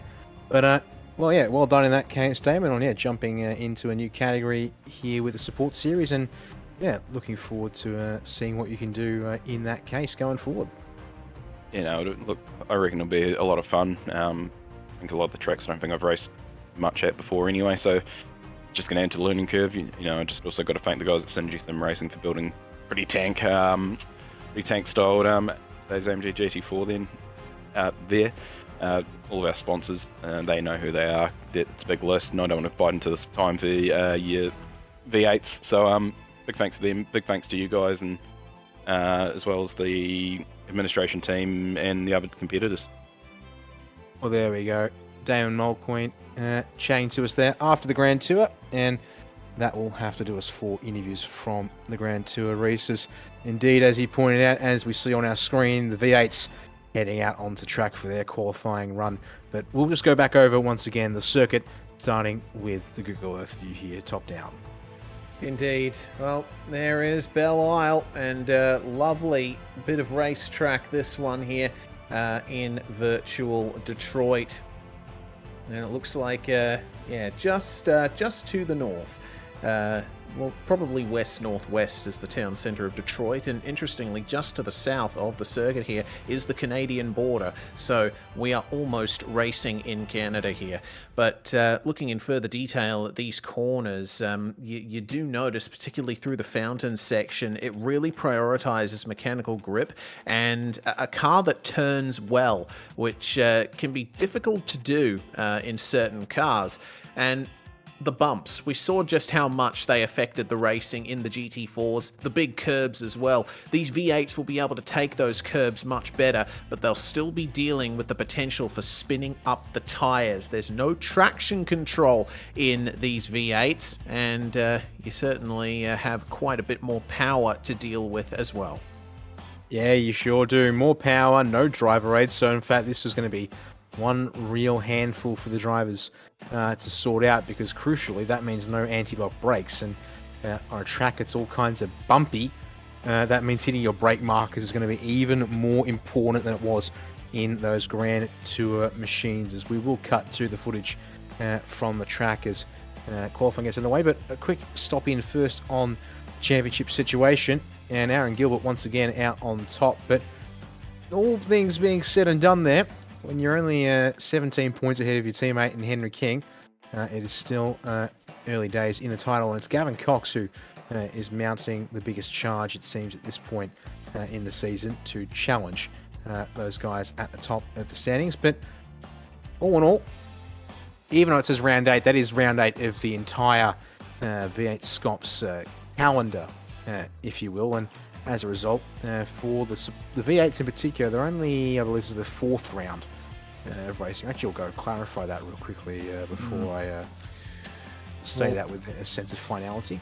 Yeah, well, as you're doing that, I will point out that, Aaron Gilbert, despite being the reigning champion and easily the fastest driver in this field, it has not been a characteristically good season from the number 1 car, getting involved in a few crashes actually, and incidents further back in the field. What sticks most in my mind is the most recent round of the series at Road Atlanta, where there was the full field invert, or at least the top 20-something invert, and Gilbert was mired back in the pack. Unfortunately, couldn't break free. We'll have to wait and see whether or not he'll be able to get his season back on track here, particularly since there's no invert this round. We've got 2 22-lap races.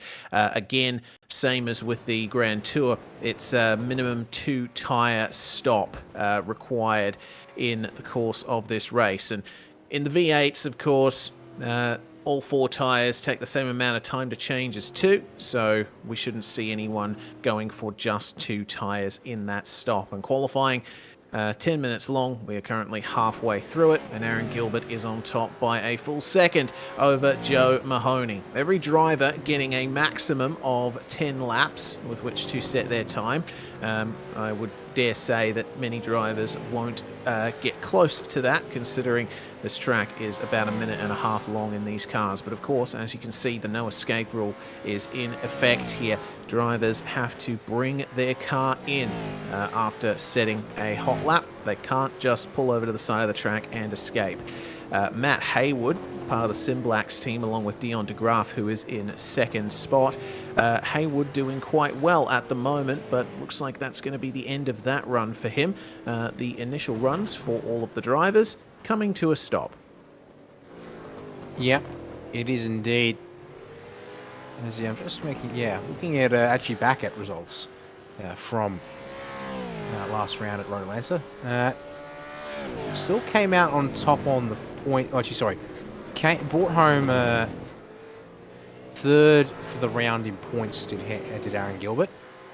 Your round winner on points was actually Dion de Graaf, but unfortunately Dion's missed a couple of rounds, which means that he's further back down the order. Having gotten to a late start. This is actually, to confirm here, the 5th round of action that these the V8s have raced at this year so far.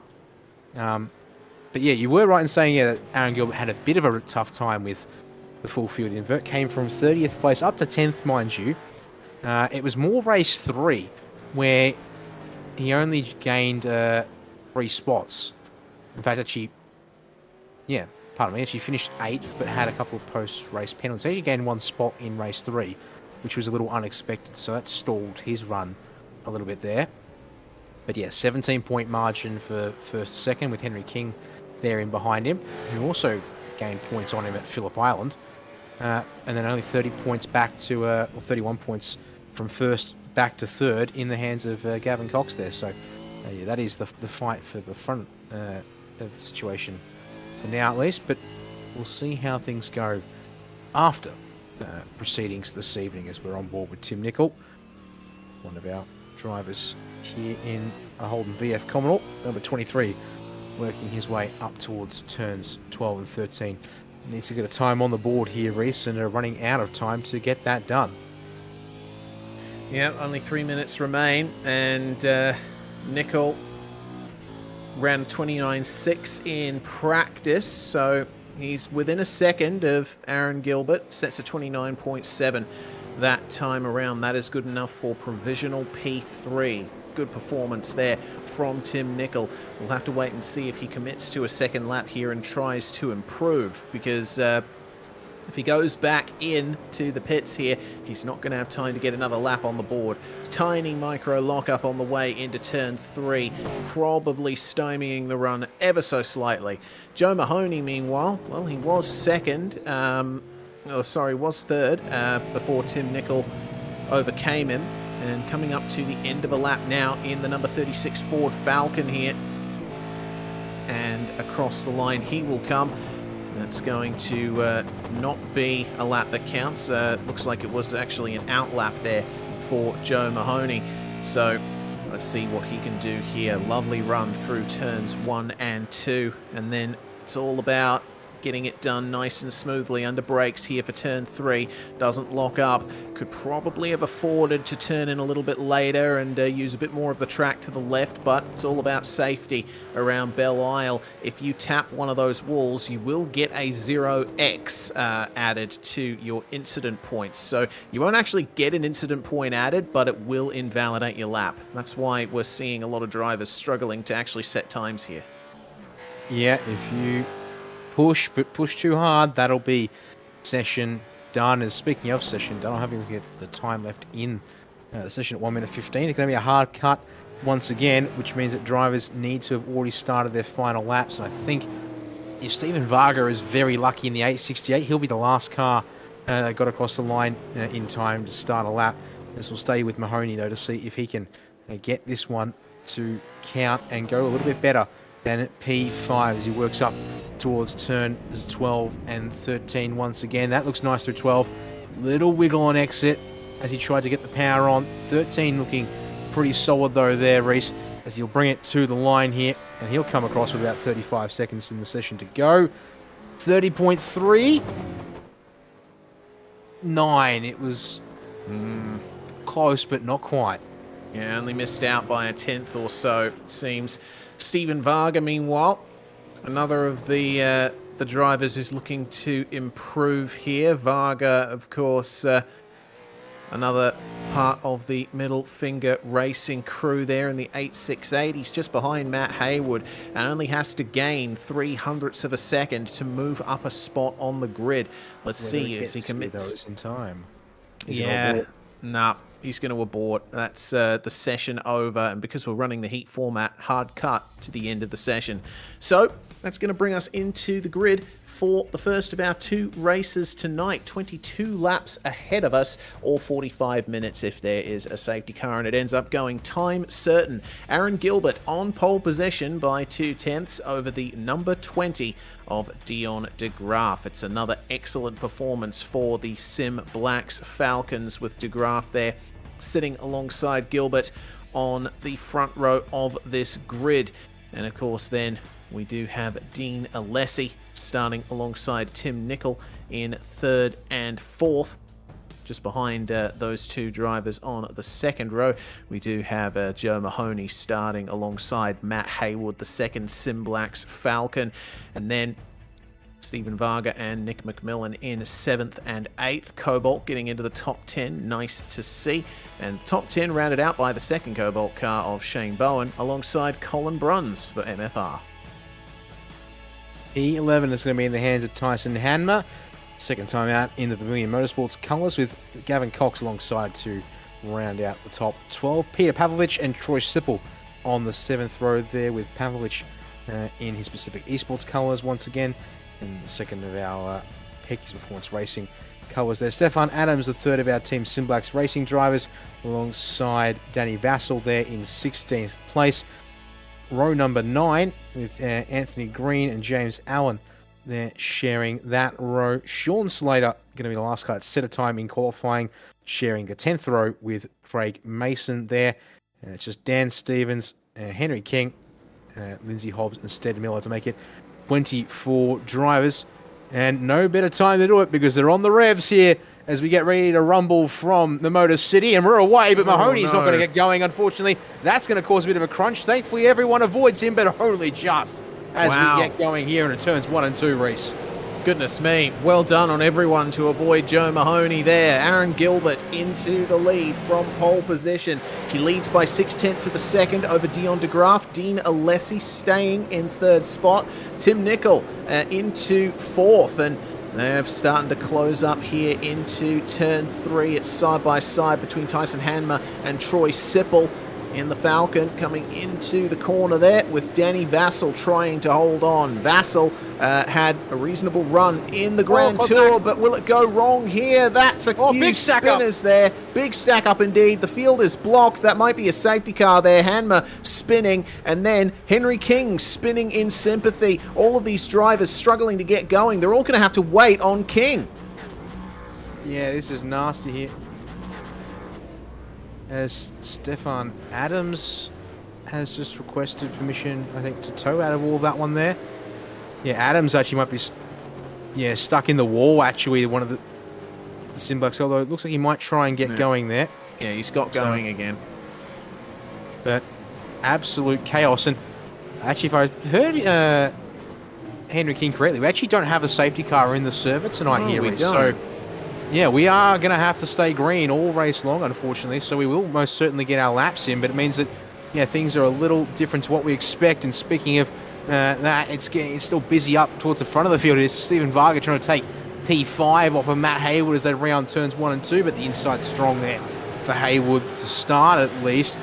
And all the while, you've got them, Millen in behind in the Cobalt Racing Falcon, and then you've got guys like Gavin Cox, Colin Bruns, Shane Bowen rounding out your top 10, just in behind as they try and work their way into turn 3 here.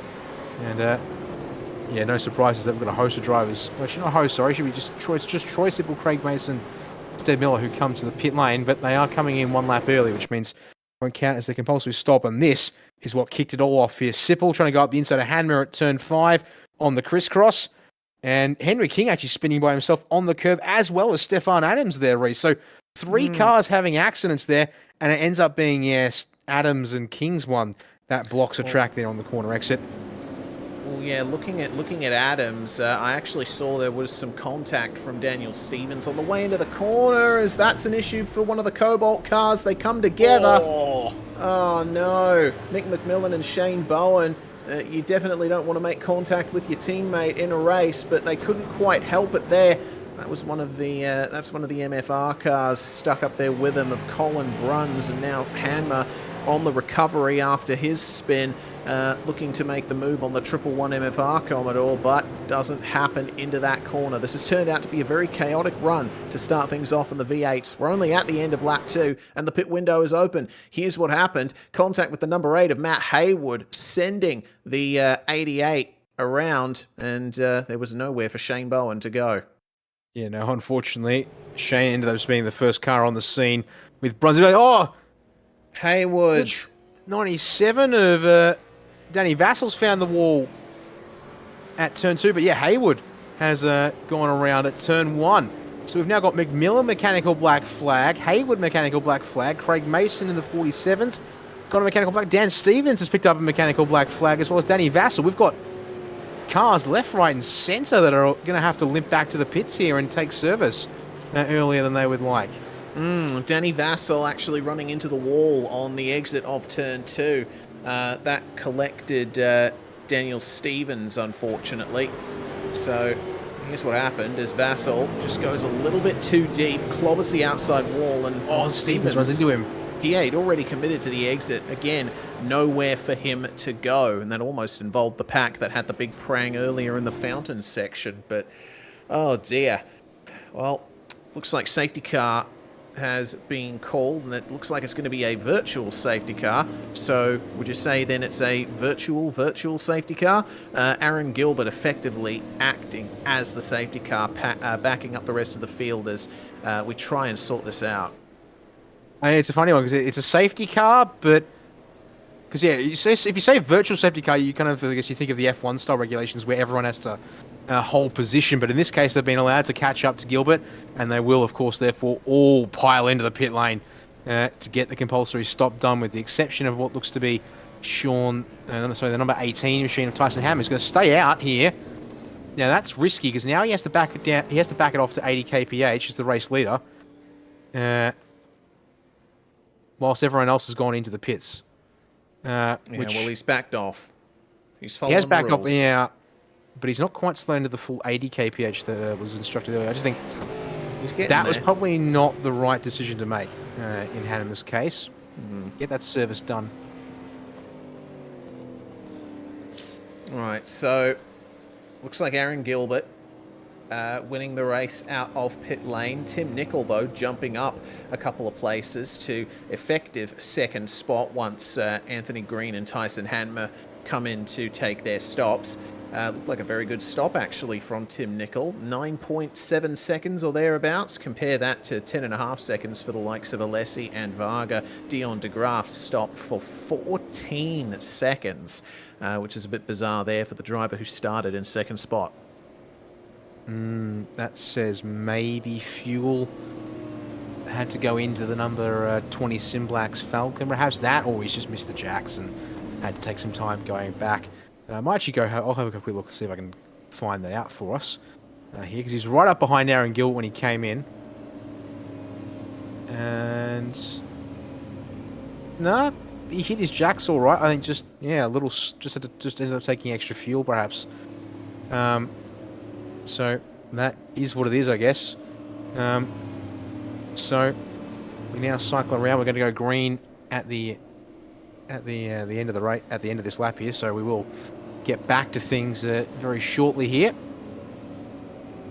and then see what Tyson Hanmer can do. Although owing us a compulsory stop, so that's going to be interesting to be clear here.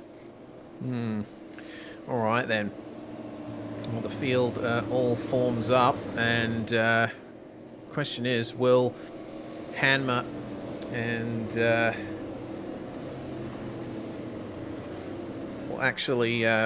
will Yeah, looks like at least Anthony Green is going to come into the lane, but Hanma's going to stay out and commit. Immediately, we also see that pulling out there was the other Commodore. A lap down. No, not Anthony Green. There was a driver a lap down in the midst of all of that. It was Stead Miller. There we go. Yeah, he pulled out to let them go, but evidently not enough time for the rest of them to get past before they got to the first corner. So your leaders, Tyson Hanma and Aaron Gilbert, and then we've got Nickel, Alessi, Varga, and De Graaf all fighting over effective second as Stead Miller goes heavy into the barrier. Is that going to be enough to bring out the virtual safety car again? Yeah, no, it's going to be that. So straight away, and that I'd argue makes sense. The car is practically parked right next to a gap in the wall. And, yeah. Here comes Gilbert. Would Rusi aim for us indeed. Gilbert trying to get the race lead off of Hanma, and does get the race lead off of Hanma before the end of the back straight. Varga up the inside of Alessi and Haywood, but... Oh, sorry, De Graaf, apologies, but he's actually going to lose the spots. Goes in a bit too hot at turn 7, so the 34 and the 20 will slip back on by. And that they will, and evidently seems like De Graaf is looking very comfortable at the moment. But God, there has been some jostling around in the field, hasn't there? We have seen drivers in the top 5 like Joe Mahoney relegated all the way to P17 and last cars on the lead lap. But the lead remains the same. Aaron Gilbert absolutely pounding away out there. And Tyson Hanma, having not come into the pit lane, is going to start falling back very shortly. Tim Nickel in third, effective second overall. And this is looking like a nice fight. At least it was until Lindsay Hobbs and Peter Pavlovich made contact there. Amazing that Lindsay's managed to hold on to that. Henry King finds his way through and gets back up into 8th spot. Colin Bruns gets through as well. Yeah, a little bit of a scruffle there. As Hanma's found the wall on the run up the staircase all by himself. It's a question mark on that one there, unfortunately. But that is going to make his race all that more painful. Yeah, he's picked up a mechanical black flag for that one there. So comes into turn 5 in too hot. He's going to find the concrete and just absolutely grind the car all the way along the wall to turn 6. Oh dear.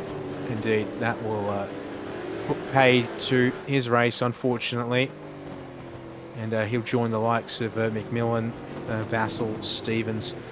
James Allen out on track has also picked up a mechanical black flag in the number 183 Falcon as well. So, yeah, unfortunately, they're starting to fall thick and fast here as purple goes Gilbert and De Graaf up the inside to 3rd. And Dean Alessi there at turn 1. Get back on the podium, and next target for him will be Tim Nickel, just at the front of shot there. Yep, well, we see what happened here to James Allen. That was just a very unfortunate incident there. Got it crossed up coming out of turn 4 and just nicked the corner of the concrete barrier there on the exit, and that completely put his rear alignment out of whack. So that's the reason why he is going to have to come into the pits at the end of this lap. So, fighting still on here. Nickel in 2nd spot. De Graaf trying to hold off Alessi and Varga for 3rd.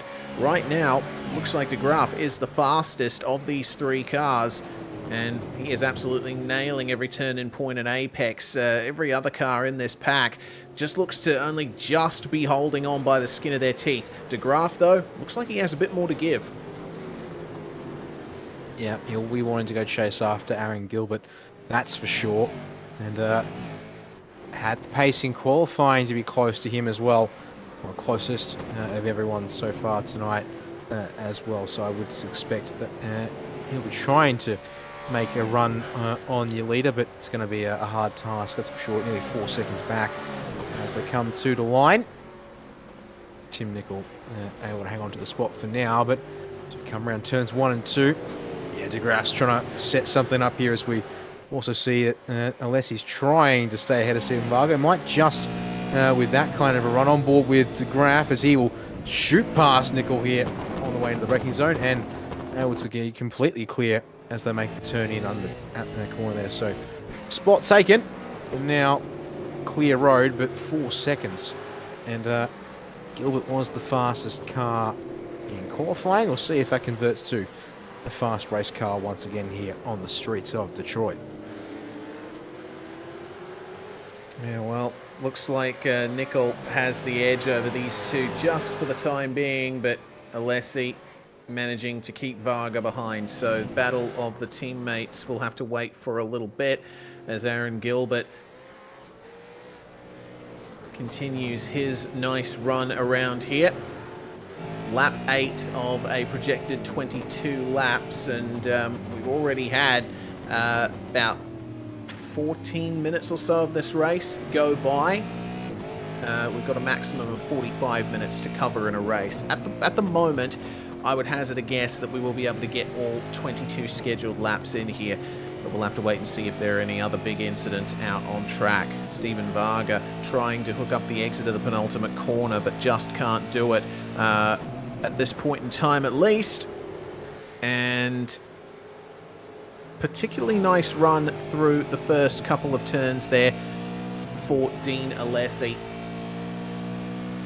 Varga can't pick up the draft once more into turn 3, and they're just continuing to watch Tim Nickel drive further and further away from them, and they've almost lost sight of Dion DeGraaf now as well.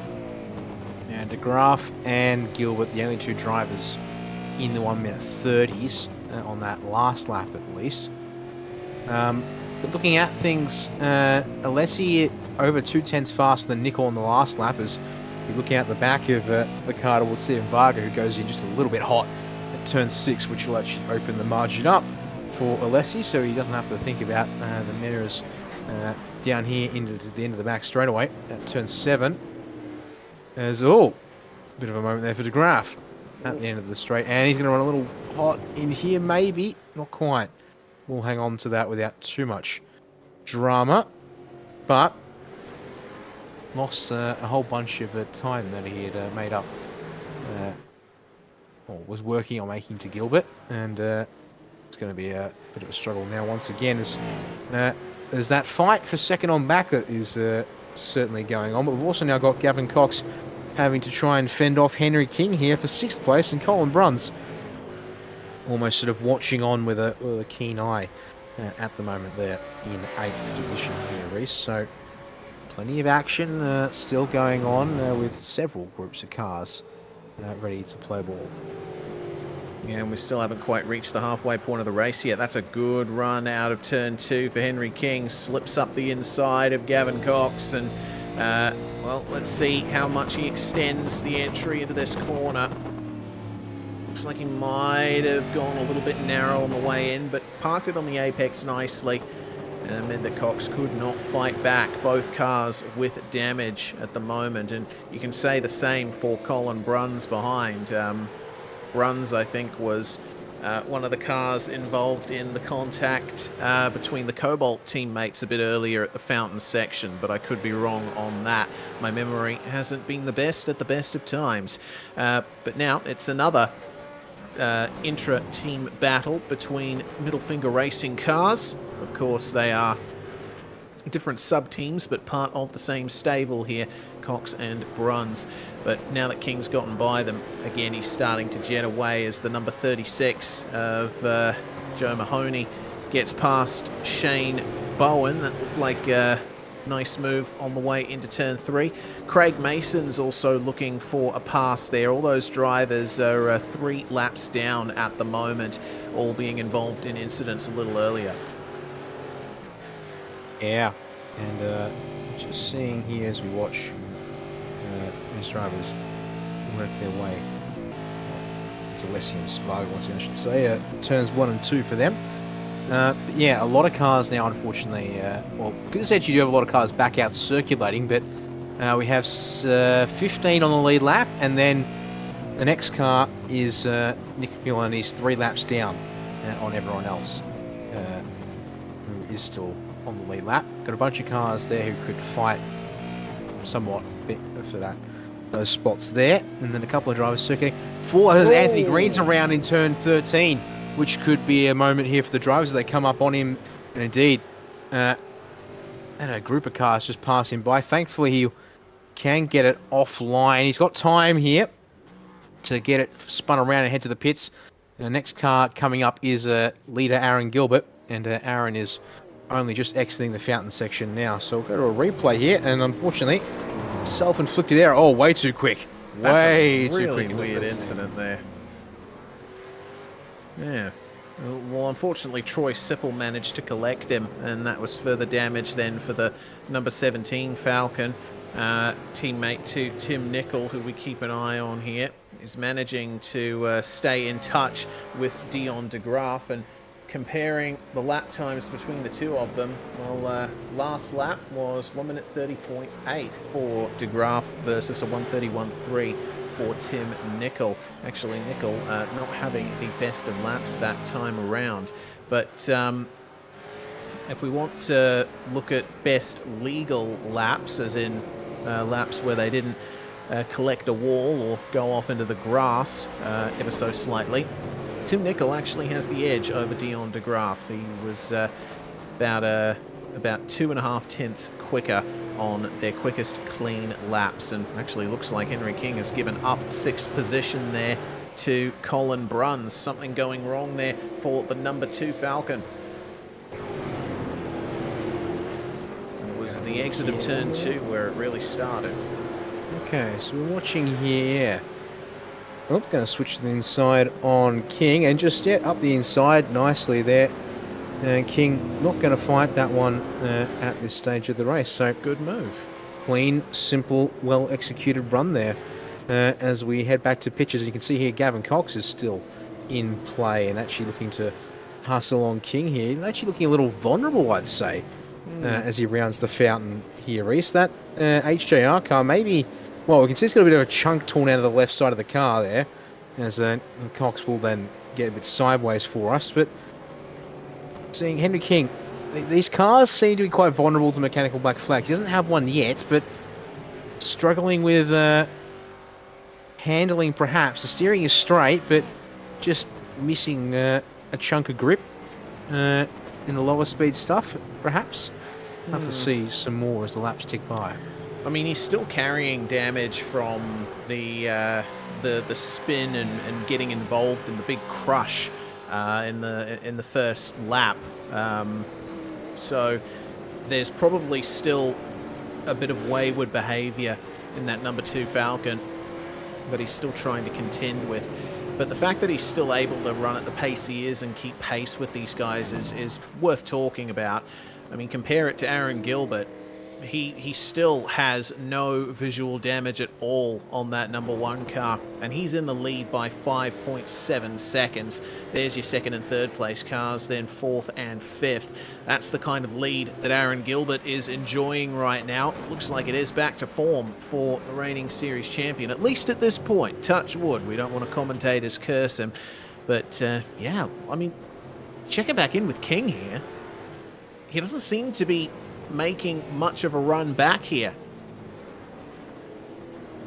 He's working hard, and not sure it's all working too well for him behind the cockpit. So yeah, damage sustained is holding him back potentially here, as leaders all flash by the start-finish line on that one. I was noting for a couple of laps that de Graaf was actually pulling a couple of tenths back on our race leader Gilbert, but on that last lap that's just gone by, Gilbert pulls nearly a quarter of a second back, well actually over a quarter of a second back on de Graaf as King deep into turn 1 locks the brake, and now vulnerable perhaps to Gavin Cox here, as Varga and Alessi up ahead.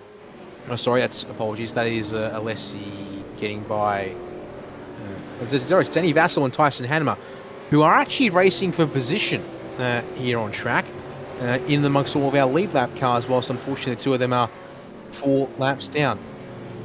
Oh dear, yes. Vassell pulling over to the side of the circle. We'll check that out in a bit, but here's apparently why Henry King lost his pace. Oh, that's a hefty whack to the wall. Right, so that would have put the front suspension geometry out, and that's why he's about to get past here, potentially, by Gavin Cox, who has been gradually fighting his way up through this field after starting in 12th. I'm impressed because I jumped on board with King real quickly to see if I could spot anything, and whilst, yeah, the visual damage is plenty, it doesn't appear damaged in terms of steering and such, but clearly having to be more mindful of pace and rhythm at the moment. So yeah, definitely feeling it despite not seeing it from within the car, because yeah, we can obviously see it on board. Yeah, just seeing out on track there. That's Stefan Adams and Joe Mahoney, as Mahoney unfortunately finds the wall there at the end of the back straight at turn 7 race. Yeah, and he's just waiting for an opportunity to get back going again, letting other drivers clear him. That's a shame for Joe Mahoney. I mean, he started in the top 5 and the race has just fallen apart for him from there, and he had no one but himself to blame for that incident. Just went too deep into the corner and locked the inside front tyre. No chance of getting that thing slowed down in time, as we will see here. So going past Stefan Adams, which was for position. Then coming into this curve braking zone, that's looking a bit quick. And yeah, just tyre barrier absorbs the hit. And then he has to, as you said, just the sitting in the waiting pain of just making sure there's a clear gap. There will do its bit. Thanks to the tyre bundles, has been able to get away without him. Mechanical back there's Cox. It was loose. He's gathered it up though through the fountain. Not gotten too out of control there. That was a solid how you doing moment there, which will wake him up if he was getting into a cruisy rhythm. Just goes to show again how important it is to be careful over the bumps at a track like this. You know, this is a track that's public roads for most of the year, and it's not as tightly maintained as some racetracks out there. Henry King finding it out the hard way as well, and oh goodness, that's someone spun there. That's one of the MFR car. No, yeah, Tyson Hanmer. Apologies, not of MFR, Vermilion Motorsport, and exit of turn 2. Not the best place for that to happen. Fortunately, just enough space on the racing line for people to squeeze through. And at the same time, Anthony Green had spun and was parked offline on the exit of turn 4. And it's just been given permission to tow back to the pit lane. So unfortunately, for the 308 machine, that's a rough day. That's just going to get rougher. And to the pits he will go. Slide though there for King, just as we're going to go to a replay to see what happened to Hanmer. And looks like he's going to be, unfortunately, on the curb, and it's enough to unsettle the car. Nice little brake lock slide there to pull things up. Meanwhile, as a result of that run and slip and slide, Gavin Cox through on Henry King for that 7th place here at the end of the back straightaway. Yeah, good job from Bruns and Cox so far, both of them managing to escape with minimal damage. Here's how Gavin ended up doing it. King unfortunately losing the rear on the way out of turn 6, and once you do that, the run down the back stretch is insurmountable, and Cox was able to get by on King without any issue, hook up the apex. And I think half of that was King just realizing that he was fighting a losing battle and lifting off, braking a little bit earlier. We check back in with Shane Bowen and Stefan Adams, who both had a very dramatic race so far, both missing big parts of their machines, but still managing to continue on here and on the lead lap, no less. Yeah, this is going to be important, interesting to watch. See how these guys keep going at it here. Couple of, actually, you should say this is well, with the exception of Joe Mahoney, 2 of our remaining, if you add Joe Mahoney in as well, our remaining drivers still on the lead lap of this race, but yeah, the 7 and the 31 are 2 here that are fighting still. Tucked up in behind the 47 of Craig Mason, who is one of our cars 3 laps down. P16 for Mason here as we look out the back of the 47 machine. Feast our eyes upon the number 7 of Bowen. It's got a nice little bit of, just a little bit of buffer there to Stefan Adams, which will be allowing him to race without too much worry, and is actually inching away as we speak, looking a little bit less damaged, and I think that is playing its part here as they wind up the staircase. Sean Slater there is having a moment and a bit there, Reese, but he hangs on to it. He's the next car up the road from Shane Bowen in 11th place, as one of our MFR cars finds the wall in the background. I think that was Danny Vassell, yes. Yeah, it was indeed Danny carrying a hefty amount of damage, and that's even more damage there for Craig Mason. Oy, oy, oy. That's the end of the back straight. Yeah, apparently that that runoff area a bit notorious for having a couple of odd bits of geometry in there that will send a car up into the air. I saw that firsthand when I was racing in the V8 Super Rig Championship a couple of months ago. But yeah, that's how it happened for Craig Mason. Again, just a bit too deep, and then he actually caught the side of the tyre barrier there, which launched the car up into the air slightly.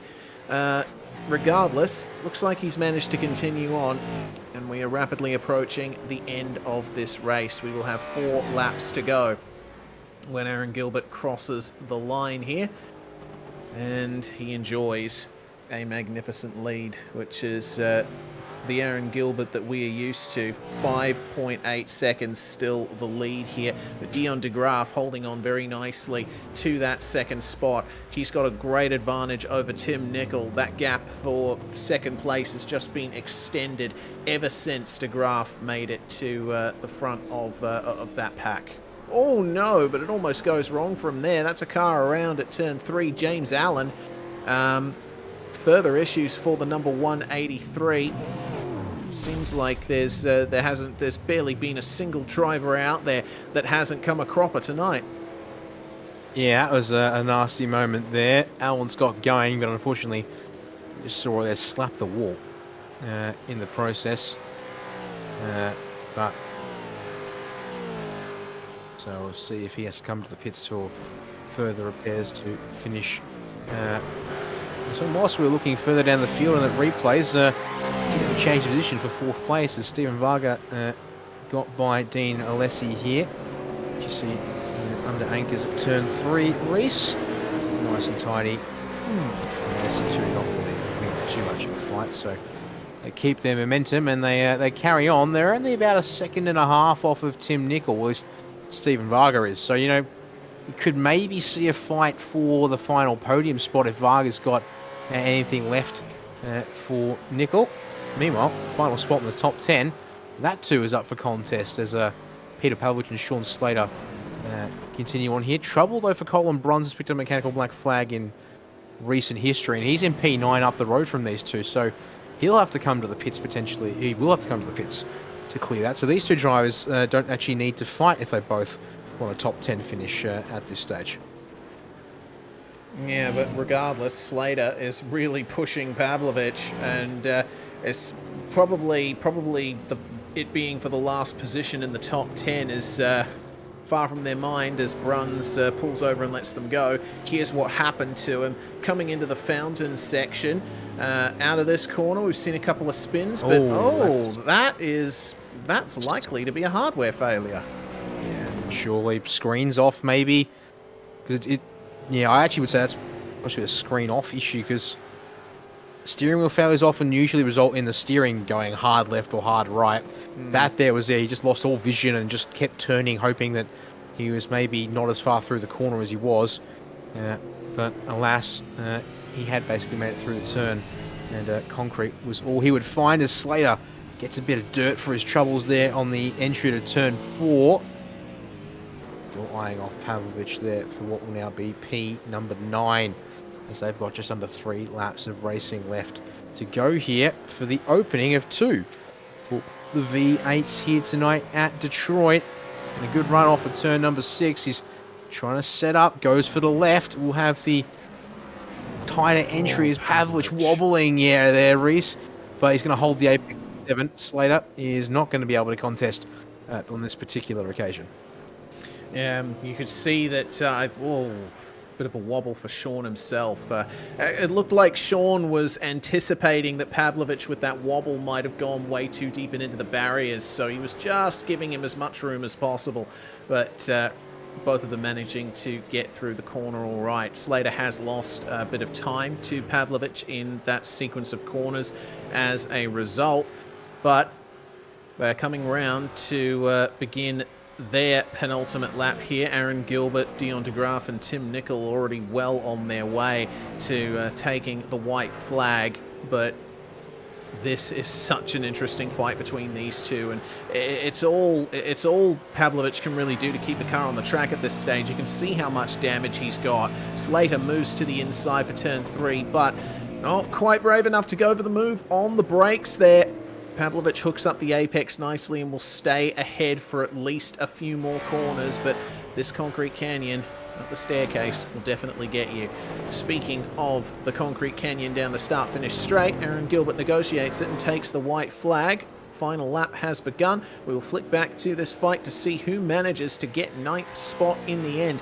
And it looks like Pavlovich has managed to hold on ever so slightly. Got a few car lengths in hand. He can certainly maintain that coming into this corner.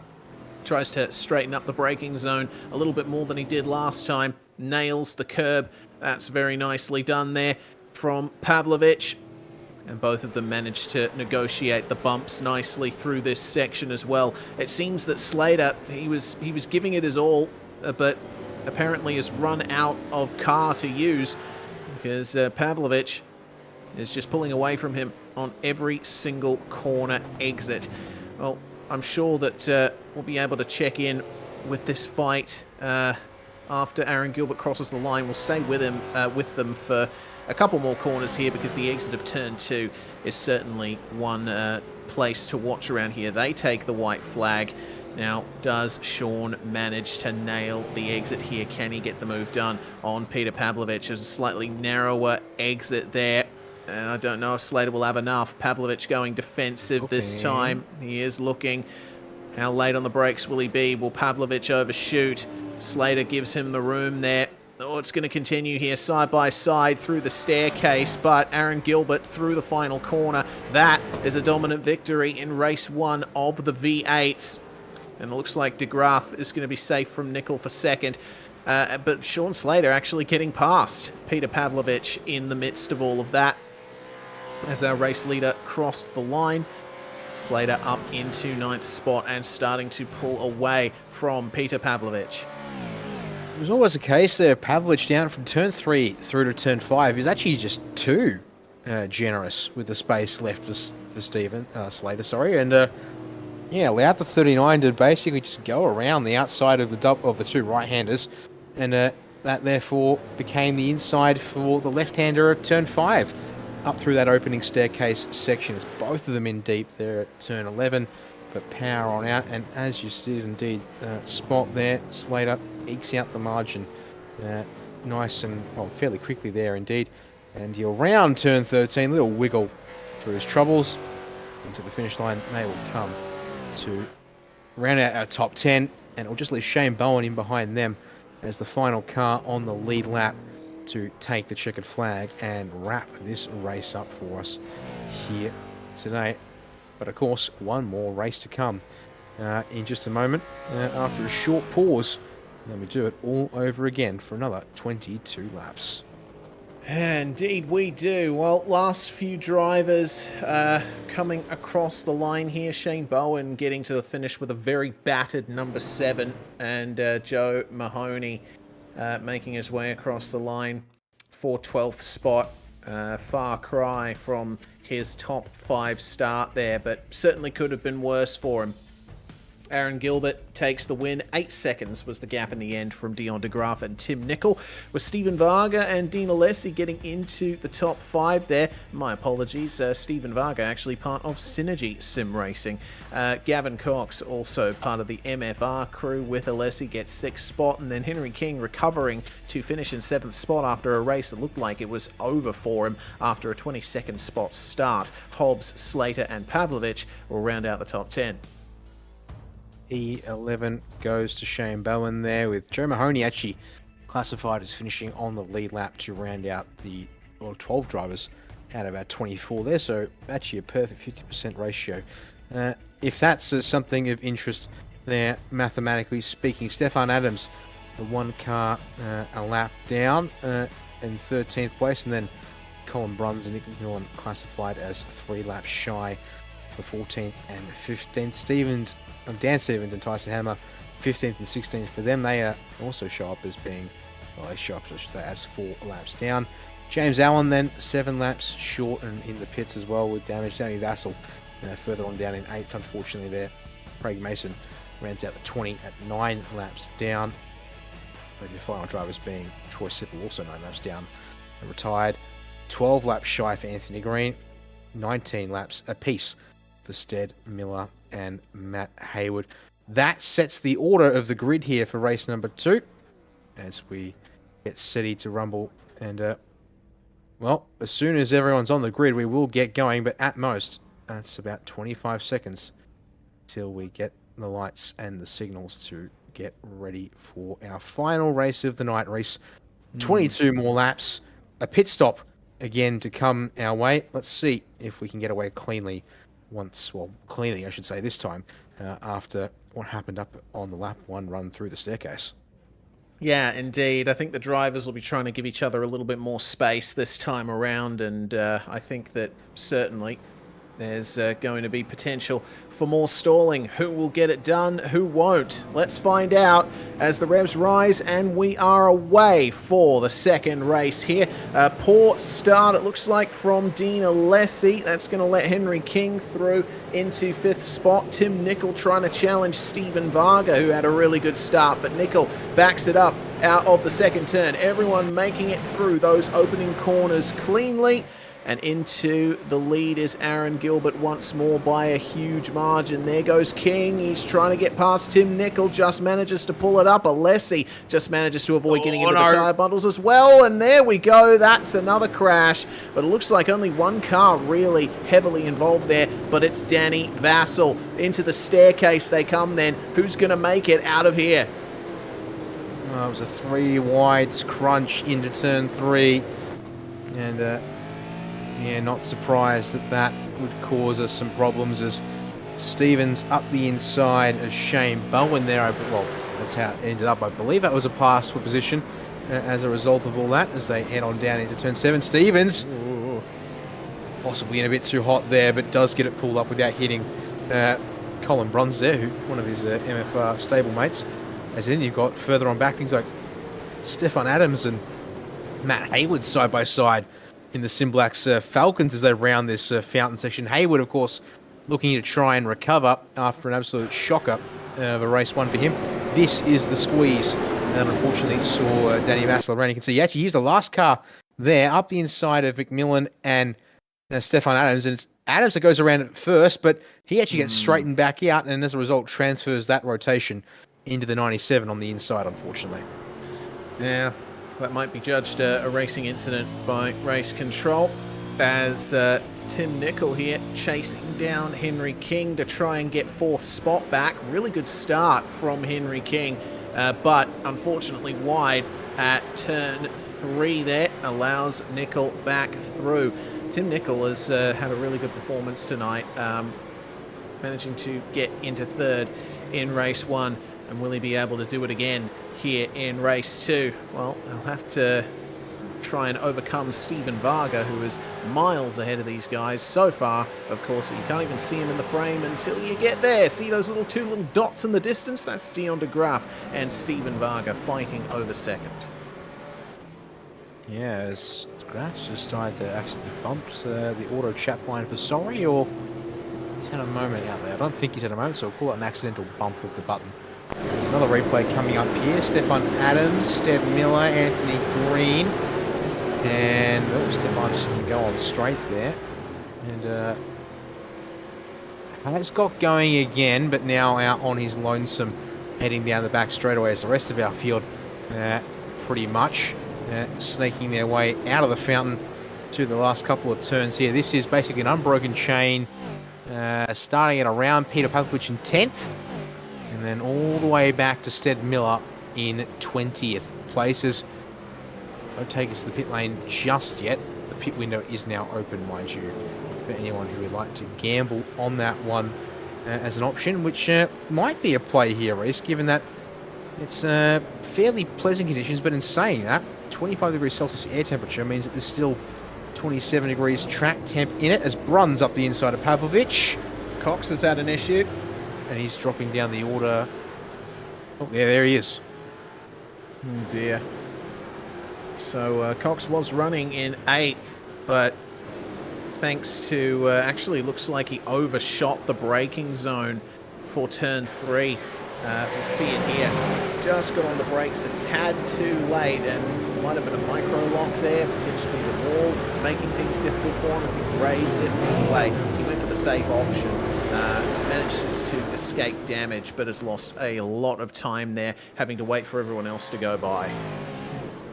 Interesting to see here as we've headed back to live pictures. At Down to Graph is about halved his gap to Aaron Gilbert on he has. at the moment. That's 2 3 laps tenths in the faster.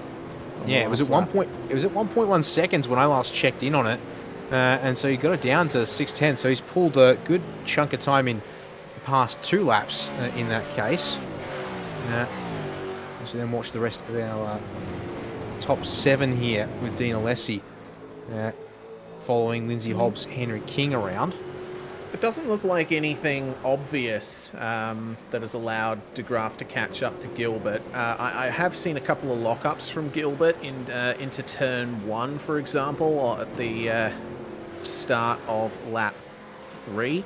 But aside from that, I think it's just De Graaf being more aggressive in the braking zones. That's the main place he's been making up his time, is into heavy braking zones like the one they're about to come out to. Yes, okay. So this is going to be interesting to watch in that case, because that'll mean we start looking at how the drivers are going about their race. Yeah, there you go, lock. Yeah, indeed. So it's not much, but lock up, get out of rhythm compared to what you'd like. Go that little bit wide of the apex. That adds up, and not in a great way as see here out the back of Lindsay Hobbs' car. Dean Alessi still pressuring there. We might also want to tune into the fight for 10th still, with Pavlovich leading the trainers. Oh my word, Tyson Hammond nearly ran the car into the wall at the fountain, but he's hung onto it just. And while that was happening, there's Shane Belle and Sean Slater going up against each other at the brakes at turn 7. And if I saw it correctly, an exchange between the 7 and the 39 for position on that particular time, but it was close. And Tyson Hammer on his own through the fountain race, a little too close to the right side of the wall. Oh, that's a big lock up there for Troy Sipple. That's going to potentially allow Matt Haywood by, but they both check each other up, and that leaves Craig Mason to get past here by Nick McMillan potentially. 2 by 2 into the 3rd turn here, as McMillan has to give some space to Mason on the inside, and ultimately Haywood gets the place off Sipple there. Those guys fighting for 14th spot on the road right now, and that little bit of fighting has brought Stead Miller back in for potentially a good midfield position, but Slater's around, and oh no, that's just created a huge incident. Slater actually getting tapped by Tyson Hanma in turn 6, and unfortunately that has made things very difficult for Craig Mason, who had nowhere to go as Slater spun in front of him.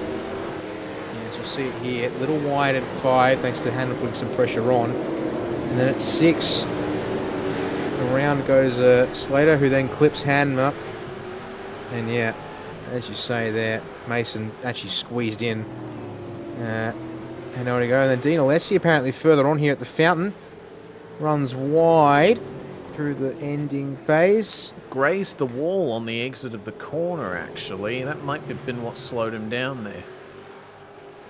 Indeed. Well, seems to be getting back into his rhythm now as we turn to live pitches. Mahoney, though, going to try and take the spot off him under brakes at turn 3. Going to be late as the number 2 machine of Henry King's had a big moment at turn 3. Oh dear. King had made his way up into 5th. and was looking very good with a huge gap to Hobbs and Alessi behind him. Looks like he just, again, went too deep. Seems that's becoming a bit of a common issue for drivers here in Race 2. No confidence on the brakes. On the bottom of your screen is the replay for Henry King. So he gets on the stop pedal, but by that point he realizes he hasn't quite slowed down in time, locks up, loses the rear a little, gets into the barrier, and whoa, there's only just enough space for people to make their way past him there.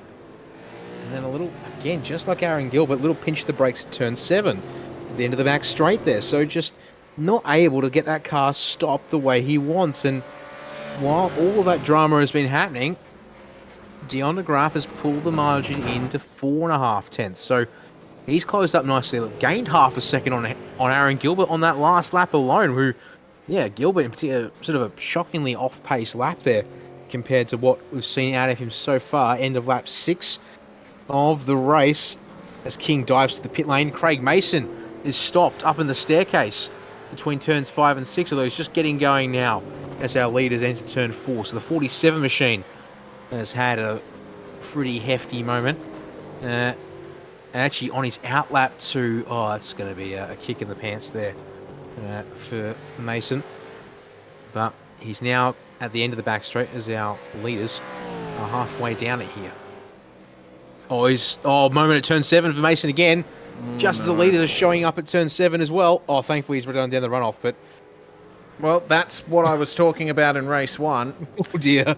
Yeah, some interesting geometry out there that means if you run that deep in the corner, you're not going to be able to get out of the runoff area. So I think that might be the end of Craig Mason's race there. He's towed it back to the pits, and I don't think we'll be seeing him coming back out.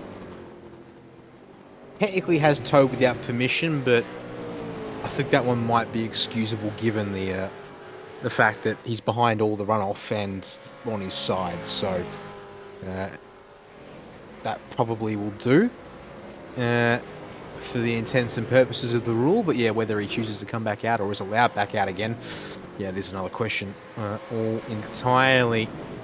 Scrap on for the lead we saw there for a moment. Scrap here still for 10th on back.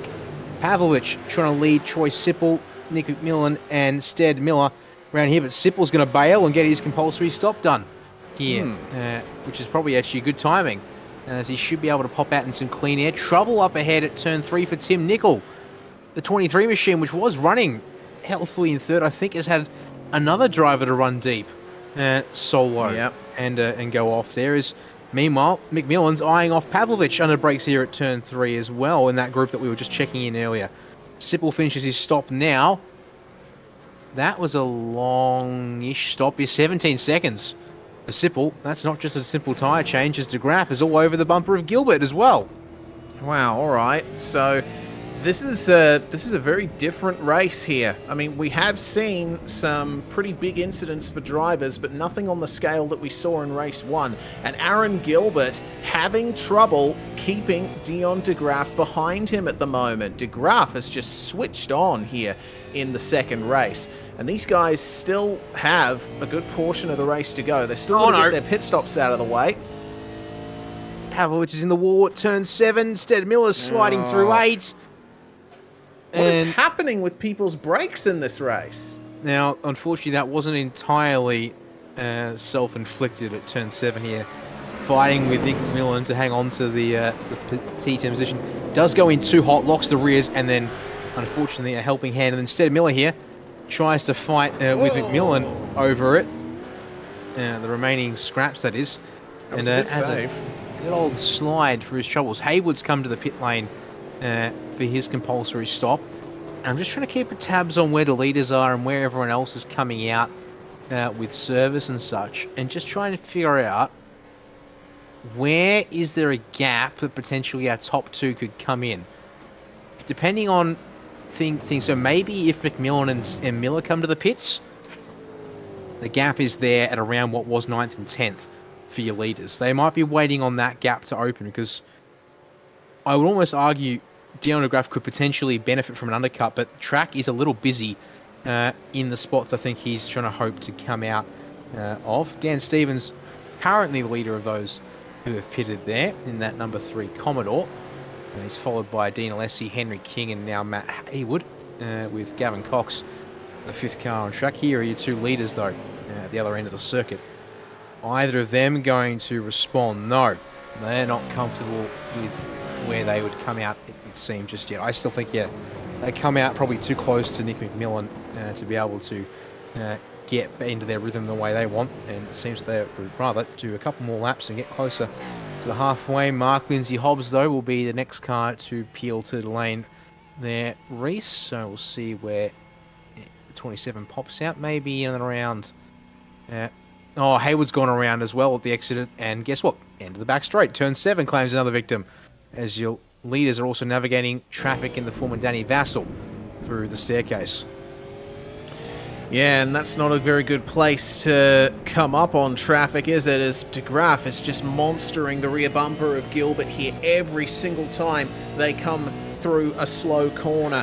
It looks like it is brakes where Dion De Graaf is the strongest, so let's see what it's like coming into turn 7. Again, it just seems like De Graaf is keeping the car a little bit more stable. Gilbert is trying to hold on to this, but this is the first time in a while I've seen Aaron Gilbert really be under threat for a race victory. I mean, race 1 went his way, and boy did it ever, but this time, De Graaf really bringing the fight to him. Will either of them come into the pits this time around? Will De Graaf try and get an undercut on Gilbert, because he's obviously having issues getting past him? He does. He peels towards the pits. Now, this is critical. Can he get out in front of Nick McMillan? Because if he can, this is going to work. This should work out beautifully. I think the question is all about where he spits out in relation to McMillan. If he's out ahead, perfect. Massive amount of clean air to work with. If he's just in behind, that's traffic. That's probably going to spoil the chance here for number 20. Hits the box. That looks to be on the marks pretty nicely there indeed. This just needs to be a fast and effective stop. Varga has followed in De Graaf, as has Mahoney and Colin Bruns, and off and away from the Jackson. In fact, he's going to absolutely clear McMillan by a country mile apparently. So perfect. Clear air. And that now gives De Graaf a chance to try and make this undercut work. Surely he's only got here this one lap to do it with. Gilbert will have to respond, you would think. As, oh no, he goes in hot at 3. Oh no, that's the last thing that Dion De Graaf needed in his pursuit of Aaron Gilbert. He'll have to rely on Gilbert potentially making a mistake himself. And speaking of that, well, Gilbert had another small lockup going into turn 7, didn't quite nail the apex. So there's every chance here that it's just going to be a case of who doesn't mess up. So Gilbert coming through the last couple of turns now, and we'll get the indication early that he's going to come into the lane if he does decide to do that. There he goes. All right.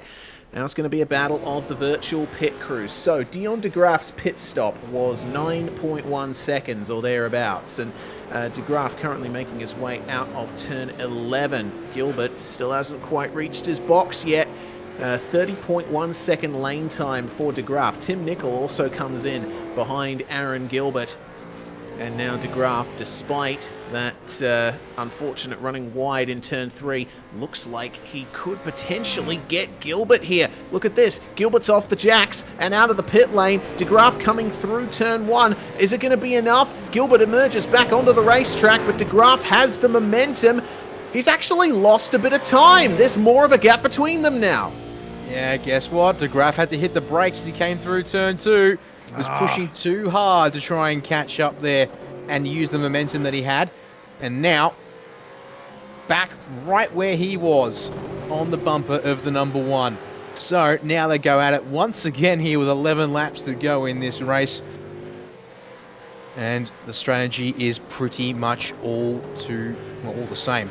Nothing too much to worry about. And yeah, that run deep at turn 3, that's hurt him as Dion De Graaf. And then yeah, turn 2, just overdriving it, trying to set up the run for turn 3 as Gilbert came right out of the pits. They still are at the front of the field. It's only Nick McMillan who is yet to come down the lane for compulsory service to otherwise fix the field up here. As see, well, the action is happening at the front of the field. We've still got plenty of fighting further on down the order here. Colin Bruns in P10, being chased by Shane Bowen, Henry King, and Gavin Cox. And Bruns also trying to hang on to the back of Dean Alessi in 9th. And we can even look forward to drivers such as Dan Stevens and Joe Mahoney up towards 7th place. We want to sort of extend the margins, and yeah, counting Lindsay Hobbs too for P6. Yeah, there's going to be some good battles here towards the end of this night of V8 racing. We'll keep an eye on Mahoney here as he cruises along ahead of Daniel Stevens. Nick McMillan coming into the lane has just gotten his stop started and should be on his way back out here in the Cobalt machine. Nicely done, 11.2 seconds. Not the quickest pit stop we've seen, but certainly not the slowest. And De Graaf is right back on the attack here versus Aaron Gilbert. Does have that 1 lap undercut, so his tyres got up to temperature a little bit quicker, but oftentimes in these cars the tyres are at their strongest when they're right out of the lane. So Gilbert, I think, is the one with the advantage at the moment. He might just have, a little bit of a margin here over De Graaf on that front. That is true. Might see his tyres fade slightly later. But it really is going to come down to who makes sure to drive this thing the straightest for the next couple of laps, I would suggest. And then see if Gilbert has the same kind of struggles that we saw earlier on as Dean Alessi's run deep at turn 7. End of the back straight, claims another car too quick. Alessi drops from inside the top 10 to just back out of it as we, we'll check in with that group later. Back to the leaders again because, still half a second and keeping right up against the walls there as Aaron Gilbert on the exit of turn 2, leaving practically nothing to spare. De Graaf, though, not able to make a run this time by, as we're down inside of 9 laps to go now as they climb the staircase once more here, Reese. All right then. Got to be careful of the walls there. De Graaf just clipping it there. Didn't look like it actually did any lasting damage, but I think now that Aaron Gilbert has gotten his pit stop out of the way, suddenly the balance has shifted in this fight for position in the top 2. Gilbert just starting to extend even on De Graaf here. Right before the pit stops, we noticed that De Graaf was monstering the back of Gilbert. Now, what does that tell us? Might it be telling us that De Graaf is looking after his tyres a little more, and thus his pace is a little bit stronger towards the end of his stint, and maybe we should be looking out for him in the final few laps? It might be, yeah. I wouldn't be too shocked by that based on the way he closed up tight at the end of the run. There's trouble in the back. Guys were fighting around 10th or so. No. Colin Bruns is around. Henry King's got a lot of damage. Is Bruns stuck? I don't think he is. No, he can get that car going again, but oh boy, that's a shame. Fountain section claims another victim. It nearly claimed 2, but he'll have to settle for 1. So it starts here with King behind. He's going to get the move done at the end of the back straight on Bruns, but then into the fountain section, I think it continues on, and then unfortunately comes to blows. Yes, so King goes for the move at turn 7. That was nicely done. Nothing wrong with that. Space given, though King does get a little bit of a wobble on, but then Bruns tries lunging up the inside here, and over the bump, the front end just loses all of its grip.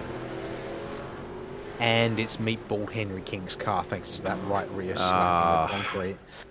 So unfortunately, Henry King, his night will be practically done.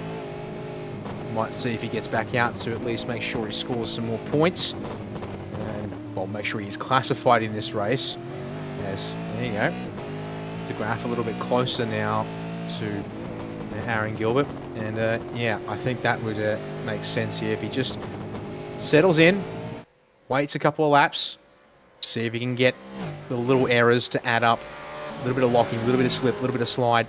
Get that all to add up on Aaron Gilbert's tyres, and then be able to neutralise / have an advantage come back his way by driving it on the straight and narrow. As that gap stays at around the half-second marker. 7 to go there as they cross the line once more. 7 laps to go, and Dion de Graaf is keeping Aaron Gilbert very honest here. Gilbert currently has the fastest lap of the race, though not by much, only by 100th from Dion de Graaf. And on their last laps, Gilbert was a 10th and a bit faster. As we check out Joe Mahoney here, trying to get past Lindsay Hobbs for 5th place. These drivers have all pitted, and got to say, awesome performance from Lindsay Hobbs so far, considering where he was in on the grid for race 1. Managed to find his way up into 8th place, and now looking at protecting a top 5 from Joe Mahoney, who qualified in 5th for race 1. Daniel Stevens also on a very excellent fight back here behind Mahoney, up into 7th after finishing 16th in race 1, being involved in a couple of scraps. And these guys are looking like they're keeping it very clean for the most part. Really nice to see. Yeah, we'll see. Hopefully this fight continue through to the end of this race here. Let's see who can come away with the top 5 honours for this final race of the evening. Sun also getting a little low here in virtual Detroit. We're about, let me just double check that number before I word it out. About 20 minutes from virtual sunset is the answer. Yeah, it is here now, just gone 8:50 p.m. virtual time. Temperatures though, steady at 25 Celsius air, 27 Celsius track, is a little loose for Hobbs at turn 2. Mahoney closing, but not close enough, I don't think. Reese is going to have to lunge, and he doesn't choose to lunge, but he will get Hobbs thinking defensively this time by. And a slide on exit 2 for Hobbs, as we'll check in with your leaders, though, who are still going at it at the front of the field. And then back to these guys, because it's starting to get a little more interesting here as Mahoney trying to find an angle. Battle for the lead live, bottom of screen. Battle for 5th live, top of your screen here as Mick McMillan's around at turn 3 in the 88 machine as well.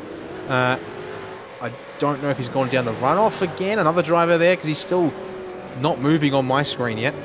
And he gets going just now as I literally finish that sentence. Well, this fight for 5th spot, Down the runoff. that is it's looking pretty intense at the moment, because Daniel Stevens right on the rear bumper of Joe Mahoney here. And they have to keep an eye out as well for Shane Bowen if they are battling too hard. I mean, look at the red car there in the background that's just popping up from time to time. Bowen has managed to gain some excellent 10ths here. Just as a comparison, all of those 3 drivers battling in the top 5, for the top 5, setting 31.7s. Shane Bowen, 1 minute 31.0. So Bowen is making some big gains here, and he'll be right with this battle in just a couple of laps. 131.2 that time around, 132 5s and 132 6s for the top 5 battlers as Mahoney goes for the move on Lindsay Hobbs. Does he draw alongside in time? Well, for the Apex, definitely. Will he be able to get the move done this time? He had a look here last lap, and looks like he is going to get through. Hobbs has to give up 5th spot, but can still protect from Daniel Stevens. Maybe, though. See if he's got a little something left for a counter-offensive. Guess we'll have to see, though. The way Mahoney starts eking out a margin off turn 6, that would suggest otherwise. We'll check back in with them later, because once again, gap for the lead is just that little bit closer. But through turn 12 there, the first of the right-handers, Reese, I'd say that Gilbert's found a little something on Dion de Graaf, because he extends that margin out from under 4 tenths to back over, or sorry, around 4 tenths to back over 5 tenths. There we go. Headlights come on here with about 15 minutes and change to sunset. All right, then. Everyone gets their game faces on. Yeah, they do indeed. Looks like Sean Slater, unfortunately, has retired from the race there 4 laps ago. Unfortunately, he ended up having to come back to the pits, and that was shortly after the incident that he had coming out of turn 6. But this fight's still happening here. Daniel Stevens still trying to find his way past Lindsay Hobbs, but that little clobber of the barrier on the exit of turn 2 is not going to help matters and might actually even give him a tiny bit of suspension damage. That means Shane Bowen is, still looming in the background of all of this. I'm sure that he's going to get involved here. I'm looking at when these drivers pitted. Well, Daniel Stevens definitely the worst placed of all these drivers in terms of tyres. His tyres are 16 laps old at the end of this lap.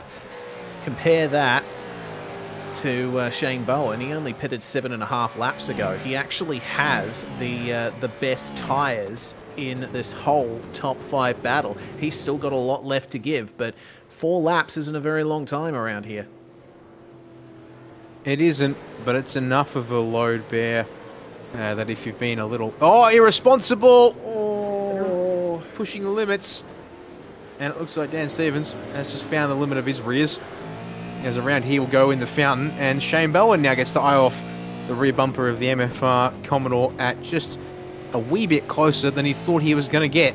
And he'll bring it around to start their 20th lap of the race and try and settle back in. But look at the run that Bowen now has in a straight line with some slipstream to his name, it would seem. As De Graaf has also had a shocker on that last lap and suddenly dropped back to 2.5 seconds off the race lead. Hang on, where is that? Oh, he has. Come from? He's got damage too. Oh, Dion, where if you hit the wall? That's what I'm going to suggest, and we're told it's been fair. Yeah, lap 18, I'm going to say is where it happened because lap 19. Lap 18, apologies with it, was both did a 130.9. Exit of the penultimate corner. De Graaf just goes a bit too deep. Understeer into the barrier. How he hasn't picked up a mechanical black flag for a massive smash into the concrete like that, even though it was straight on, pretty much, I wouldn't know. But he gets away with it. He'll just have to consolidate second place.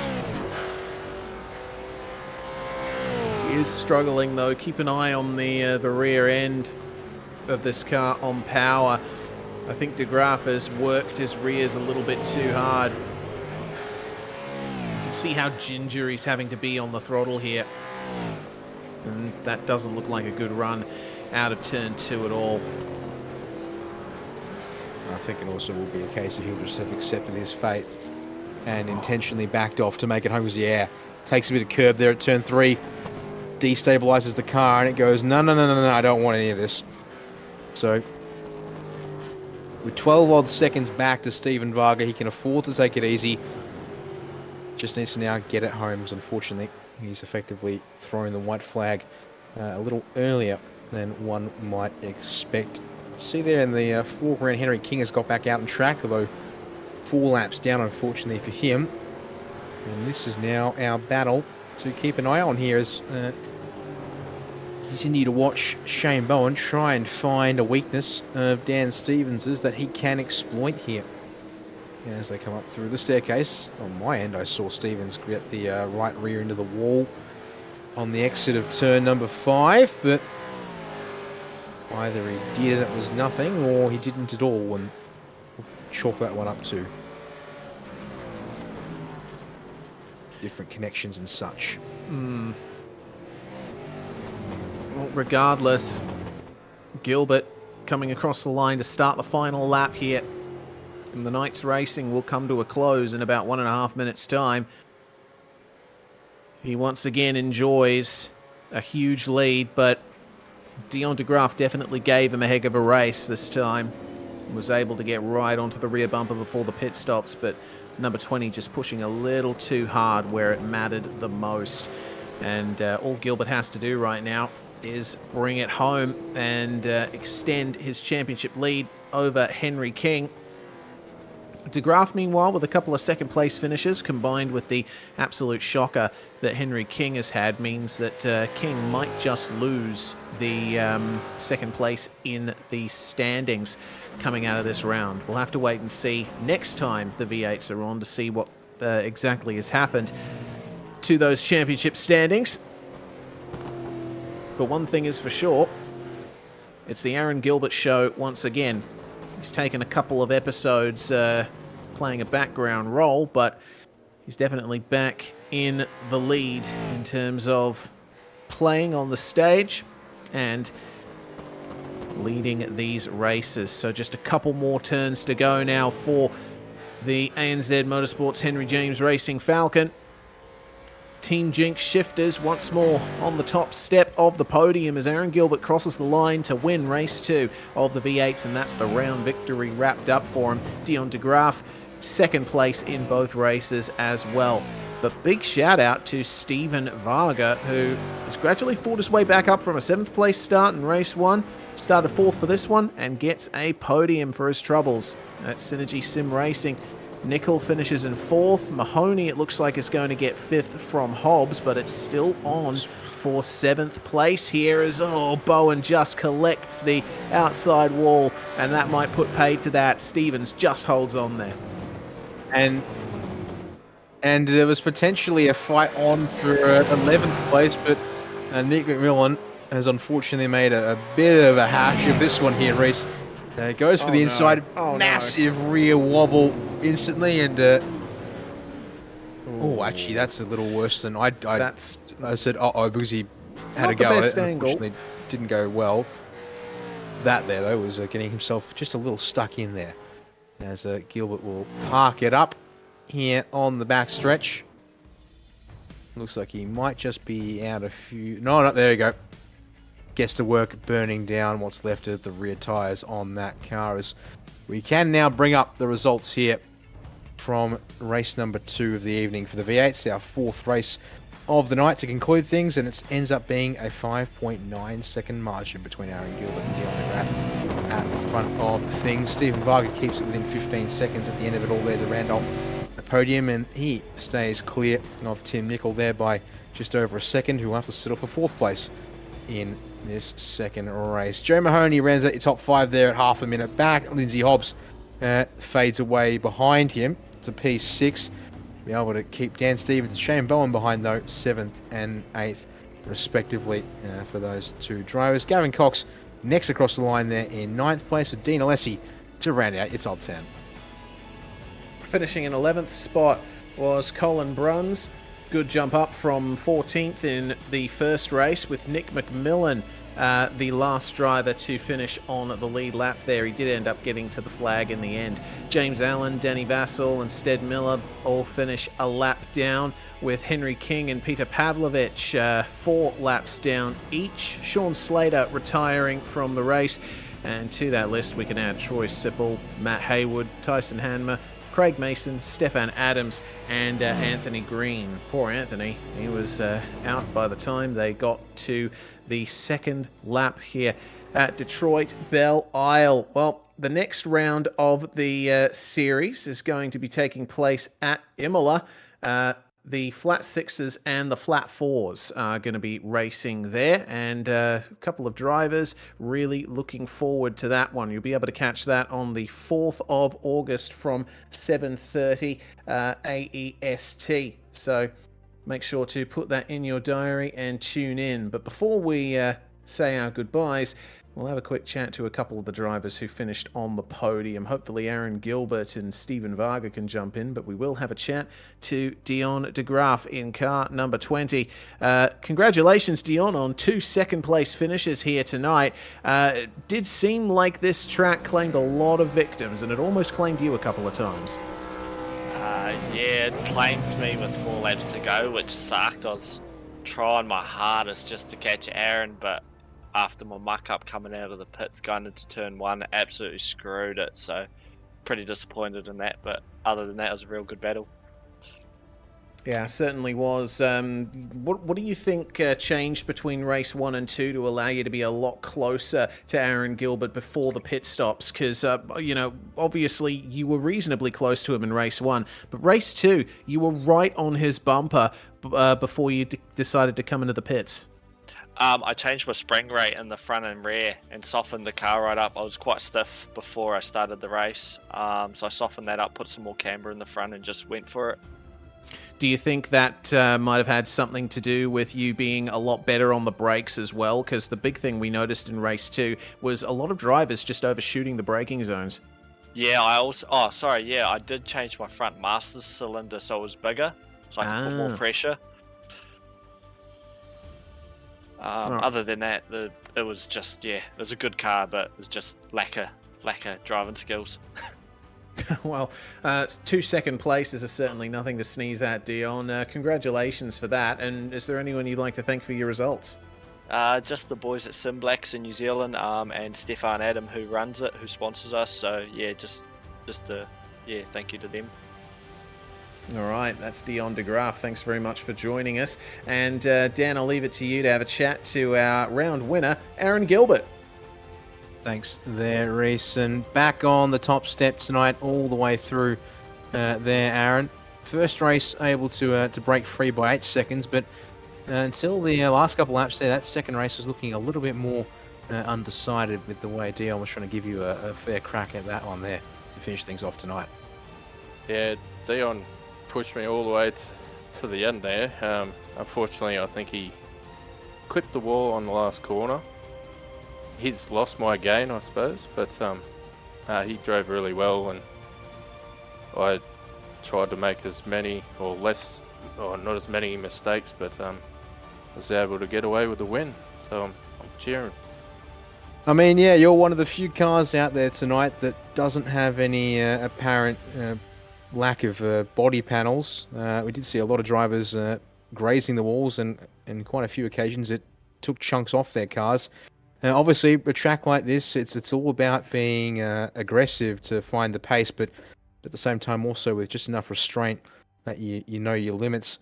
I guess in that sense, when you're up the front and you've also got that advantage of being able to sort of set the pace a little bit for everyone to sort of chase you down there. Sort of, how much are you balancing what could be your ultimate pace versus a pace you're comfortable with to make sure that you keep yourself in one piece and out of trouble? I think I got to compromise a little bit in these cars because they're so fragile. As soon as you put a little mark on them, as Dion did at the end, they lose a whole lot of pace. So just got to be very careful of the walls, but yeah, got to be aggressive as well, as you say. But yeah, I tried to just keep it as clean as I can because I had clean track in front of me, so that was all my benefit, I guess.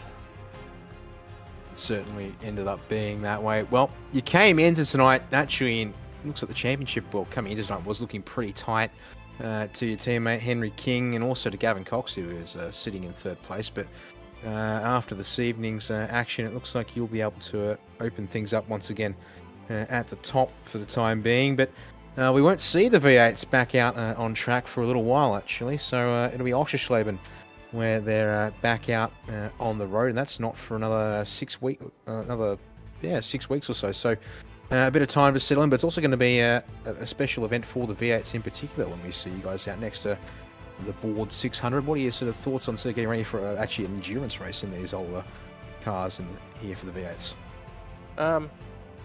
It's going to be different because I'm going to be sharing the car with someone.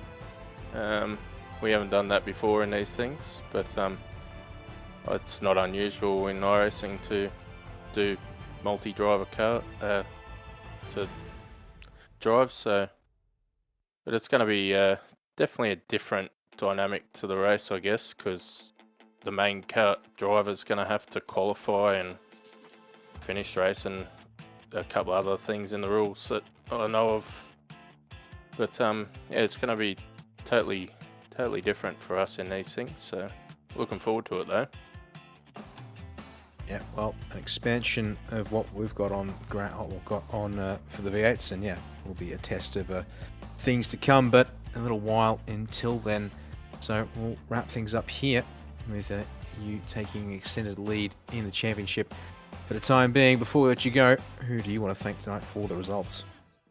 I'll thank Jinx Shifters, Wilson's Industrial Sales, Racecraft, and all the guys in HDR. They push me every week to get faster, so thanks to them. There we are. Aaron Gilbert makes it a clean sweep of the V8 action here at Belle Isle for our V8SCOPS support series. And that'll do us here, Reese, as we wrap things up for the supports coverage.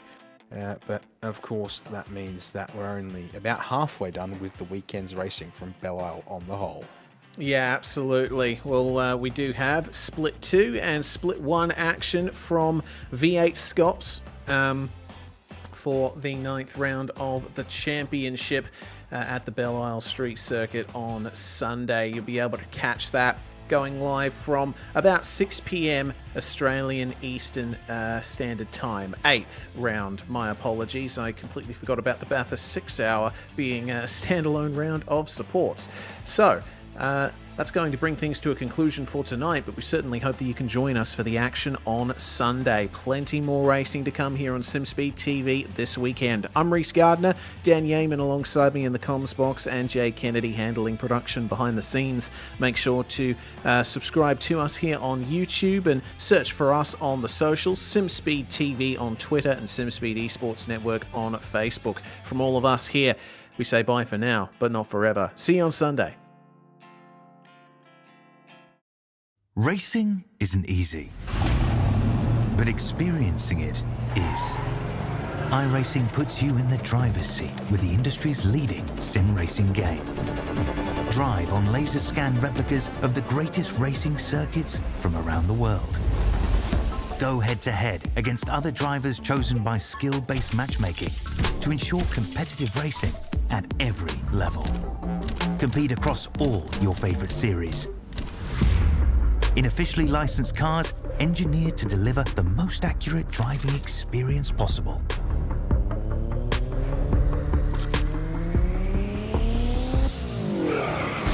Join a race or host your own with players from across the globe. Race against the computer or in a league with friends. Feel the thrill behind the wheel. Visit iRacing.com.